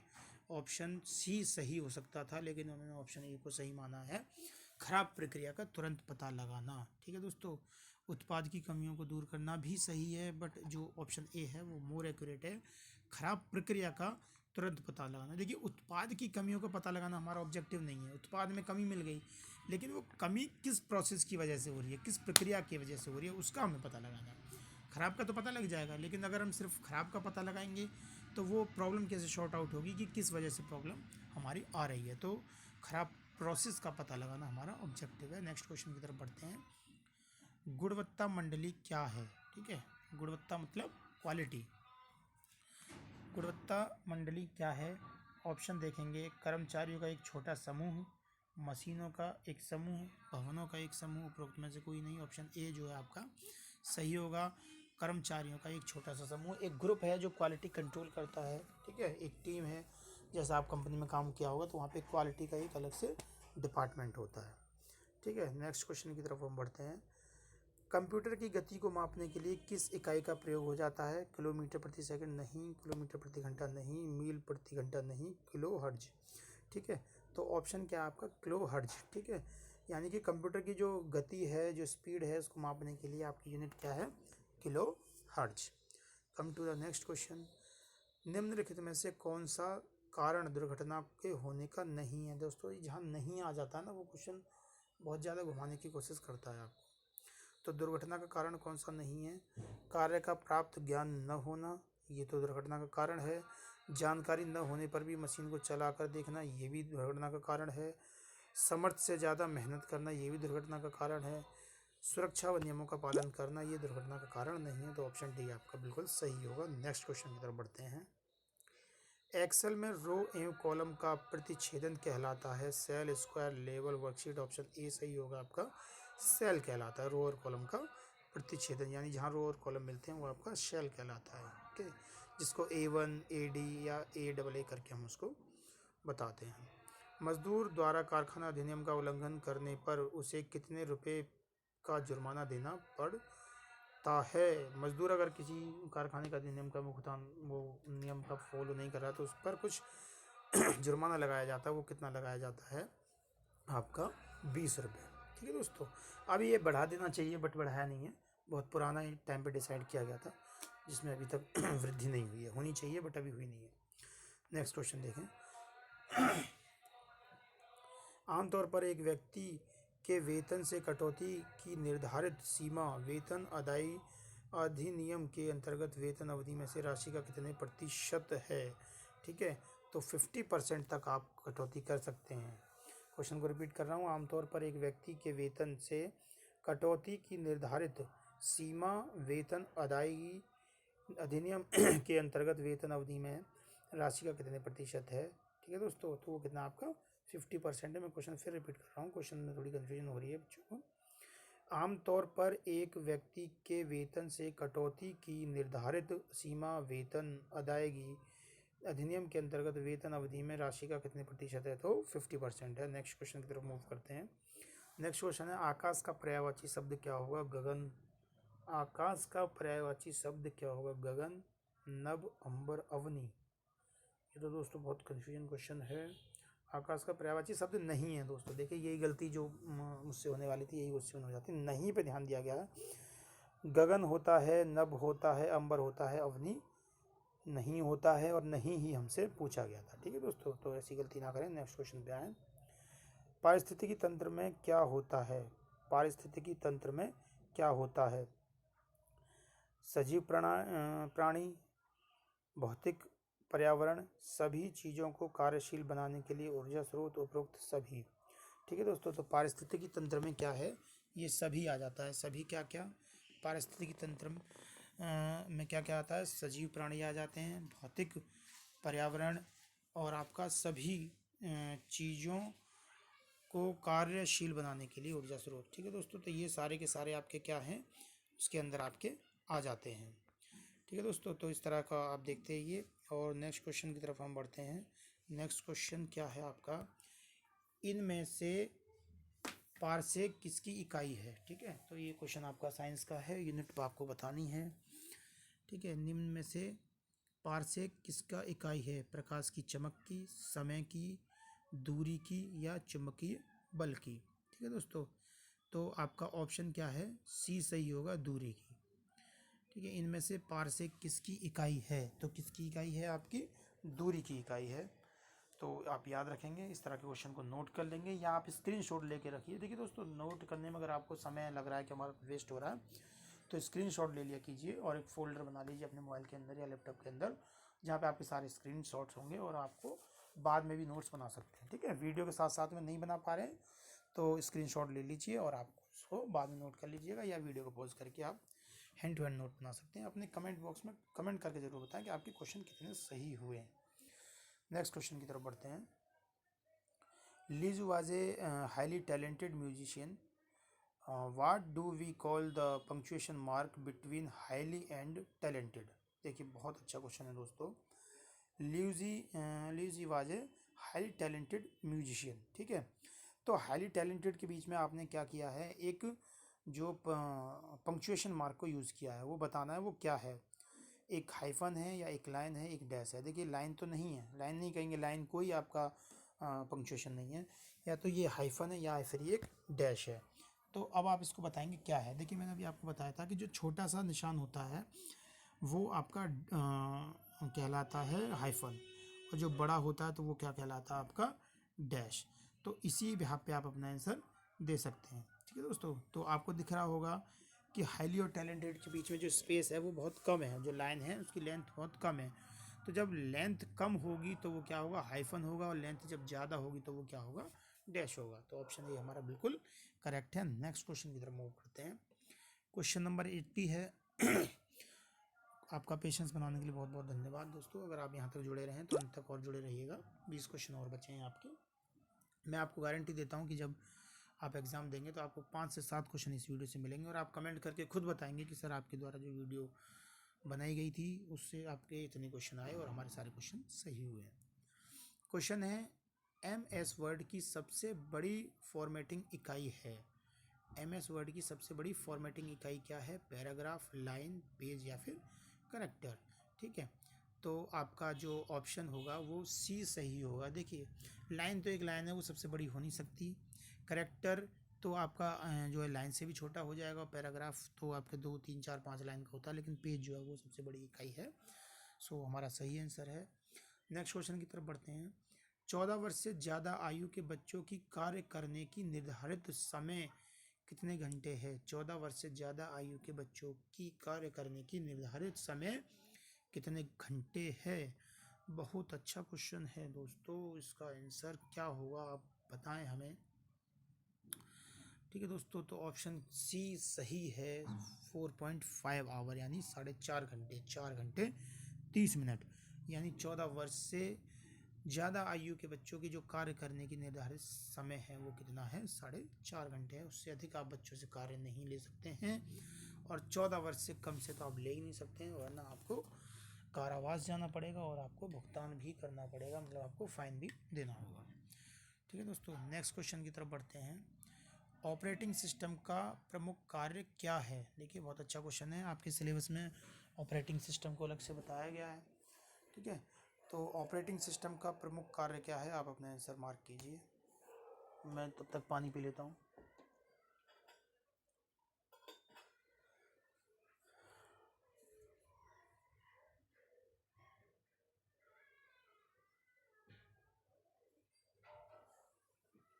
ठीक है दोस्तों, क्वेश्चन आपने पढ़ लिया होगा। तो ऑपरेटिंग सिस्टम क्या है? ये जो कार्य हैं आपके, उनमें से सभी कार्य को करता है। ऐसा कोई इनमें से कार्य नहीं है जिसको ऑपरेटिंग सिस्टम ना करता हो। तो क्या क्या करता है ऑपरेटिंग सिस्टम? आपका फाइल मैनेजमेंट करता है, यानी फाइल प्रबंधन करता है। आपका इनपुट आउटपुट डिवाइस को मैनेज करता है, और प्रोसेस मैनेजमेंट भी करता है। तो आपके जो ऑप्शन हैं वो तीनों ऊपर के सही हैं, यानी कि ऑल ऑफ दी अबव आपका सही आंसर होगा। तो नेक्स्ट क्वेश्चन की तरफ बढ़ते हैं। नेक्स्ट क्वेश्चन है, निम्न में से एक सर्च इंजन कौन सा है? दोस्तों, बहुत ही इंपॉर्टेंट क्वेश्चन है। सर्च इंजन और आपके जो ब्राउज़र होते हैं उनमें से क्वेश्चन आता है। ठीक है, आपसे पूछा जाएगा कौन सा सर्च इंजन है, कौन सा वेब ब्राउज़र है, तो आपको ध्यान रखना है। तो क्वेश्चन पूछ रहा है, निम्न में से एक सर्च इंजन कौन सा है? हॉटमेल, जीमेल, इन्फोसिस या फिर मैकफी। ठीक है, तो देखिए, जीमेल कोई आपका सर्च इंजन नहीं है। ठीक है, तो इस तरह को आप हटा देंगे। ठीक है, और आप अपने आंसर को देखेंगे और कोई मार्क करेंगे तो आपका क्या है, इन्फोसिक जो है आपका एक सर्च इंजन है। ठीक है दोस्तों, क्वेश्चन अच्छा है, बहुत बढ़िया क्वेश्चन है। तो कुछ तरह के क्वेश्चन को आप याद कीजिएगा। जो पुराने सर्च इंजन हैं उनको तो आप याद रखेंगे, जिन्हें कि सभी जानते हैं। ठीक है, जो बहुत कम देखने को मिलते हैं, बहुत कम यूज़ होते हैं, उनको भी आप याद रखेंगे। तो आपका निम्नलिखित में से एक सर्च इंजन कौन सा है? वो है आपका इन्फोसिक। ठीक है दोस्तों, इन्फोसिक जो है आपका एक सर्च इंजन है। नेक्स्ट क्वेश्चन की तरफ बढ़ते हैं। भारतीय अर्थव्यवस्था कैसी है? ठीक है, अभी ये क्वेश्चन हमने पीछे भी देखा था, बस लैंग्वेज चेंज कर दी गई है। तो आपको पता है भारतीय अर्थव्यवस्था जो है वो आपकी मिक्स इकोनॉमी है। नेक्स्ट क्वेश्चन है, उत्तर प्रदेश की प्रथम महिला मुख्यमंत्री कौन सी थी? उत्तर प्रदेश की प्रथम महिला मुख्यमंत्री मायावती, सुचेता कृपलानी, सरोजनी नायडू, या इनमें से कोई नहीं।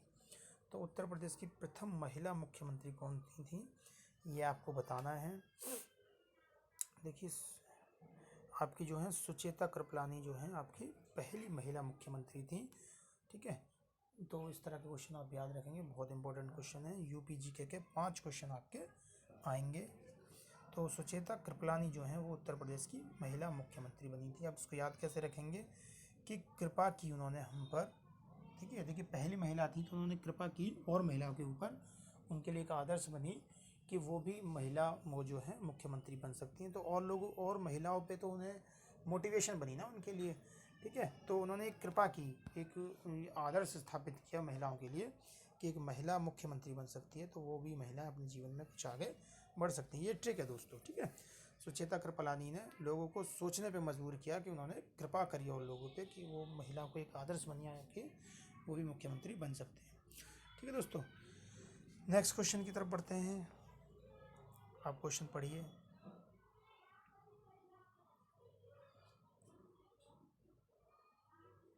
क्वेश्चन है दोस्तों, वर्ल्ड वाइड वेब की शुरुआत किस वर्ष हुई, ठीक है। वर्ल्ड वाइड वेब की जो है आपकी शुरुआत कब हुई, ठीक है दोस्तों। तो ऑप्शन डी आपका बिल्कुल करेक्ट है, 1990 1990 में WWW यानी वर्ल्ड वाइड वेब। देखिए दोस्तों, ये क्वेश्चन भी पूछ लिया जाता है कि वर्ल्ड वाइड वेब यानी WWW की फुल फॉर्म क्या है। तो यहाँ से देखिए, एक क्वेश्चन से 3 क्वेश्चन यहाँ से बनते हैं। पहला ये कि WWW की शुरुआत कब हुई, उसका जवाब है 1990। और ये WWW की फुल फॉर्म क्या है, वर्ल्ड वाइड वेब, ठीक है। और एक ये का क्वेश्चन पूछा जाता है कि इसकी डिस्कवरी किसने की, इसकी खोज किसने की, इसको बनाया किसने। तो उसको आप याद रखेंगे, टिम बर्नर्स-ली ने, ठीक है। टिम बर्नर्स-ली ने क्या की, इसकी खोज की थी, WWW की, इसको ईजाद किया था। तो कैसे याद रखेंगे, WWW ऐसे लग रहा है ना बहुत सारे W हो गए, तो W की एक टीम बन गई है ना, तो यहाँ से आप टीम से याद आ जाएगा टिम बर्नर्स-ली, ठीक है। टिम बर्नर्स-ली यानी टीम बना ली, W की टीम बना ली। तो आपको याद रहेगा WWW की जो खोज की या डिस्कवरी की या उसको हमें हम तक पहुँचाया वो टिम बर्नर्स-ली ने पहुँचाया। नेक्स्ट क्वेश्चन की तरफ बढ़ते हैं। नेक्स्ट क्वेश्चन है, improve the tense part I had taken from it yesterday I have received a legal notice from the bank of repayment of the loan I had taken from it, ठीक है। तो अब यहाँ क्या है, I did received, I received, I had received, दो improvement, ठीक है। मैं क्वेश्चन को फिर से रिपीट कर रहा हूँ। इम्प्रूव द टेंस पार्ट, जो टेंस पार्ट है उसको क्या करना है, आपको इम्प्रूव करना है, ठीक है। तो आपका टेंस क्या है, आई had taken from it, I had taken from it yesterday I have received a legal notice from the bank of repayment, ठीक है। टेंस का क्वेश्चन है, तो इसमें ऑप्शन क्या है आपका, जो सी ऑप्शन है वो सही होगा, आई हैड रिसीव्ड, ठीक है दोस्तों। नेक्स्ट क्वेश्चन की तरफ बढ़ते हैं। क्वेश्चन को रीड कीजिए। ESI एक्ट क्या है, ESI employ state insurance act, ठीक है। ESI की फुल फॉर्म भी आपसे पूछ ली जाती है, E for employ, S for state और I for insurance. Employ state insurance act इन कर्मचारियों के लिए लागू नहीं है जो कि गोदान कर्मचारी, भारतीय नौसेना सेना या वायु सेना के सदस्य, आवासीय होटल कर्मचारी या प्रिंटिंग स्थापना के कर्मचारी।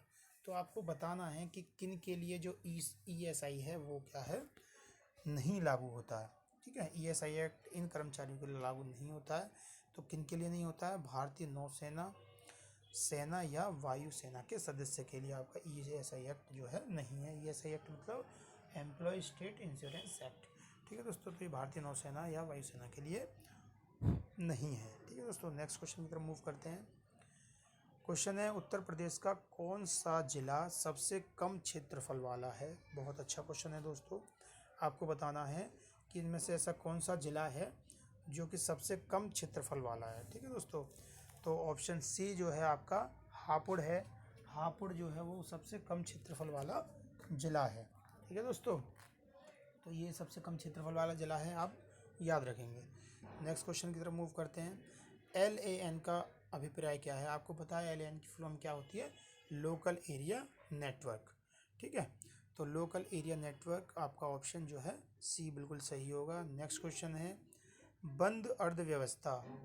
बंद अर्थव्यवस्था यानी कि क्लोज्ड इकोनॉमी वह अर्थव्यवस्था है जिसमें, ठीक है। अब आपको बताना है लोकल अर्थव्यवस्था, लोकल अर्थव्यवस्था नहीं दोस्तों, बंद अर्थव्यवस्था यानी कि क्लोज्ड इकोनॉमी वह अर्थव्यवस्था है जिसमें ऑप्शन ए है मुद्रा स्फीति पूर्णतः नियंत्रण होती है, घाटे की वित्त व्यवस्था होती है, केवल निर्यात होता है, न तो निर्यात होता है न आयात होता है, ठीक है। तो ऑप्शन डी आपका बिल्कुल करेक्ट है। क्या है ऑप्शन डी आपका, कि ना तो इसमें निर्यात होगा, ना इंपोर्ट होगा, ना एक्सपोर्ट होगा। तो ये क्या है आपकी क्लोज्ड इकोनॉमी यानी बंद हो चुकी है। नेक्स्ट क्वेश्चन है आपका, उत्तर प्रदेश में दूध उत्पाद में देश का कौन सा स्थान है? आई repeat the question, Uttar Pradesh में दूध उत्पादन में देश का कौन सा स्थान है, यानी कि पूरे इंडिया के अंदर, कंट्री के अंदर यूपी का कौन सा स्थान है दूध के उत्पादन में। ठीक है दोस्तों, तो ऑप्शन ए आपका बिल्कुल सही होगा, पहला स्थान है उत्तर प्रदेश के प्रोडक्शन। ठीक है, देखिए आपको पता है कि यहाँ की पॉपुलेशन इंडिया में सबसे ज़्यादा है। जब पॉपुलेशन सबसे ज़्यादा है तो आपके यहाँ पे जो है जो दूध देने वाले जीव हैं वो ज़्यादा होंगे, तो वहाँ पे आपका पहला स्थान होगा। नेक्स्ट क्वेश्चन देखते हैं, कारखाना अधिनियम 1948 के अनुसार यदि कारखानों में श्रमिकों की संख्या कितने से अधिक हो तो कैंटीन की सुविधा उपलब्ध होनी चाहिए। ठीक है दोस्तों, 250 यानी 250 से, अगर आपके 250 से अधिक जो हैं आपके वर्कर हैं तो आपके यहाँ पर कैंटीन होनी चाहिए। नेक्स्ट क्वेश्चन है, कंप्यूटर किस प्रकार का इलेक्ट्रॉनिक डिवाइस है? ठीक है, option A automatic, option B instruction के अनुसार काम करने वाला, ऑप्शन सी ए और बी दोनों। तो जो कंप्यूटर है आपका वो ऑटोमेटिक और इंस्ट्रक्शन के अनुसार काम करने में सक्षम होता है। नेक्स्ट क्वेश्चन देखेंगे, भारतीय संविधान सभा के प्रारूप मसविदा समिति के अध्यक्ष कौन थे? ठीक है, तो वेल नोन क्वेश्चन है, सभी को पता होगा, doctor B R Ambedkar was the संविधान सभा के प्रारूप समिति के अध्यक्ष। नेक्स्ट क्वेश्चन आइए, एसएमएस की भाषा में एएसएम का क्या अर्थ होता है? ठीक है, एसएमएस की परिभाषा में एएसएपी का क्या होता है? As soon as possible. ठीक है, एज सून एज पॉसिबल, जल्दबाजी ना करें, ऑप्शन डी आपका जो है सही होगा, as soon as possible is the full form of ASAP. Come to the next question, संविधान सभा में सभी निर्णय किस आधार पर लिए गए? संविधान सभा में सभी निर्णय किस आधार पर लिए गए? एकता और अखंडता, एकता और अखंडता, ये तो दोस्तों ए और बी दोनों ऑप्शन सेम है, सर्वसम्मत, सहमति और समायोजन। ठीक है, तो जो डिसीजन लिए गए थे वो सहमति और समायोजन के द्वारा लिए गए थे। नेक्स्ट क्वेश्चन पे आते हैं, एक खगोलीय इकाई इनमें से किससे संबंधित है? खगोलीय इकाई, चंद्रमा एवं पृथ्वी के बीच की दूरी, सूर्य एवं पृथ्वी के बीच की दूरी, सूर्य एवं चंद्रमा के बीच की दूरी। एक खगोलीय इकाई इनमें से किससे संबंधित है? सूर्य तथा पृथ्वी के बीच की दूरी। तो ठीक है दोस्तों, ये क्वेश्चन आपने पढ़ा होगा, नहीं पढ़ा है तो पढ़ लीजिए, याद रखिए क्वेश्चन आने की बहुत ज़्यादा संभावना है। सूर्य तथा पृथ्वी के बीच की जो दूरी है वो एक खगोलीय इकाई से संबंधित है। Come to the next question, गुणवत्ता सूचकता का पता लगाया जाता है? गुणवत्ता सूचकता का पता लगाया जा सकता है अतिरिक्त सूचना को सम्मिलित करने से, निर्दिष्टीकरण से, लिमिटेशन से, उपरोक्त एबीसी के आधार पर, जांच पत्र से। ठीक है, तो ऑप्शन आपका डी सही होगा कि गुणवत्ता सूचकता का पता लगाया जाता है अतिरिक्त सूचना को सम्मिलित करने से, निर्दिष्टीकरण से या लिमिटेशन से। So come to the next and last question. दोस्तों ये इस वीडियो का लास्ट क्वेश्चन है, क्वेश्चन को देखते हैं, किस मामले में श्रमिक जबरन छुट्टी क्षतिपूर्ति के हकदार नहीं होते हैं? किस मामले में श्रमिक जबरन छुट्टी क्षतिपूर्ति के हकदार नहीं होते हैं? दोस्तों ये इस वीडियो का लास्ट क्वेश्चन है। अगर आपको मेरे द्वारा बनाई गई वीडियो कंटेंट बहुत समझ में आ रहा है, पसंद आ रहा है, तो एक लाइक ज़रूर कर दीजिएगा। आपके लाइक से दोस्तों हमें मोटिवेशन मिलता है, और वीडियो को शेयर कर दीजिएगा दोस्तों। अगर आप लोगों का सपोर्ट बना रहता है तो हमें वीडियो बनाने में बहुत मज़ा आता है, अच्छा लगता है, और आप लोगों के लिए ही दोस्तों मेहनत कर रहे हैं। ये दोस्तों ये वीडियो आपको पता है 1 घंटे से ऊपर हो गई है, लगभग 1 घंटा 20 मिनट होने वाली है। तो इतना बोलने में दोस्तों कितनी एनर्जी कंज्यूम होती है, कंटेंट को तैयार करने में भी टाइम लगता है। तो आपका सपोर्ट हमें मिलता रहेगा तो हम इस तरह की वीडियो आप तक पहुंचाते रहेंगे। तो किस मामले में श्रमिक जबरदस्ती छुट्टी में कोई भी ऑप्शन सेलेक्ट कर लेता हूं, ऑप्शन बी आपका सही है, यानी कि किस मामले में श्रमिक जबरन छुट्टी क्षतिपूर्ति के हकदार नहीं होते हैं? श्रमिक ऐसे कारखानों में काम करता है जहां पर काम मौसमी प्रकृति का होता है, वहाँ पर आप ज़बरदस्ती छुट्टी नहीं ले सकते हैं। ठीक है दोस्तों, आज के लिए इतना ही। जय हिंद, जय भारत। वीडियो को लाइक, शेयर और सब्सक्राइब करें। Thank you friends.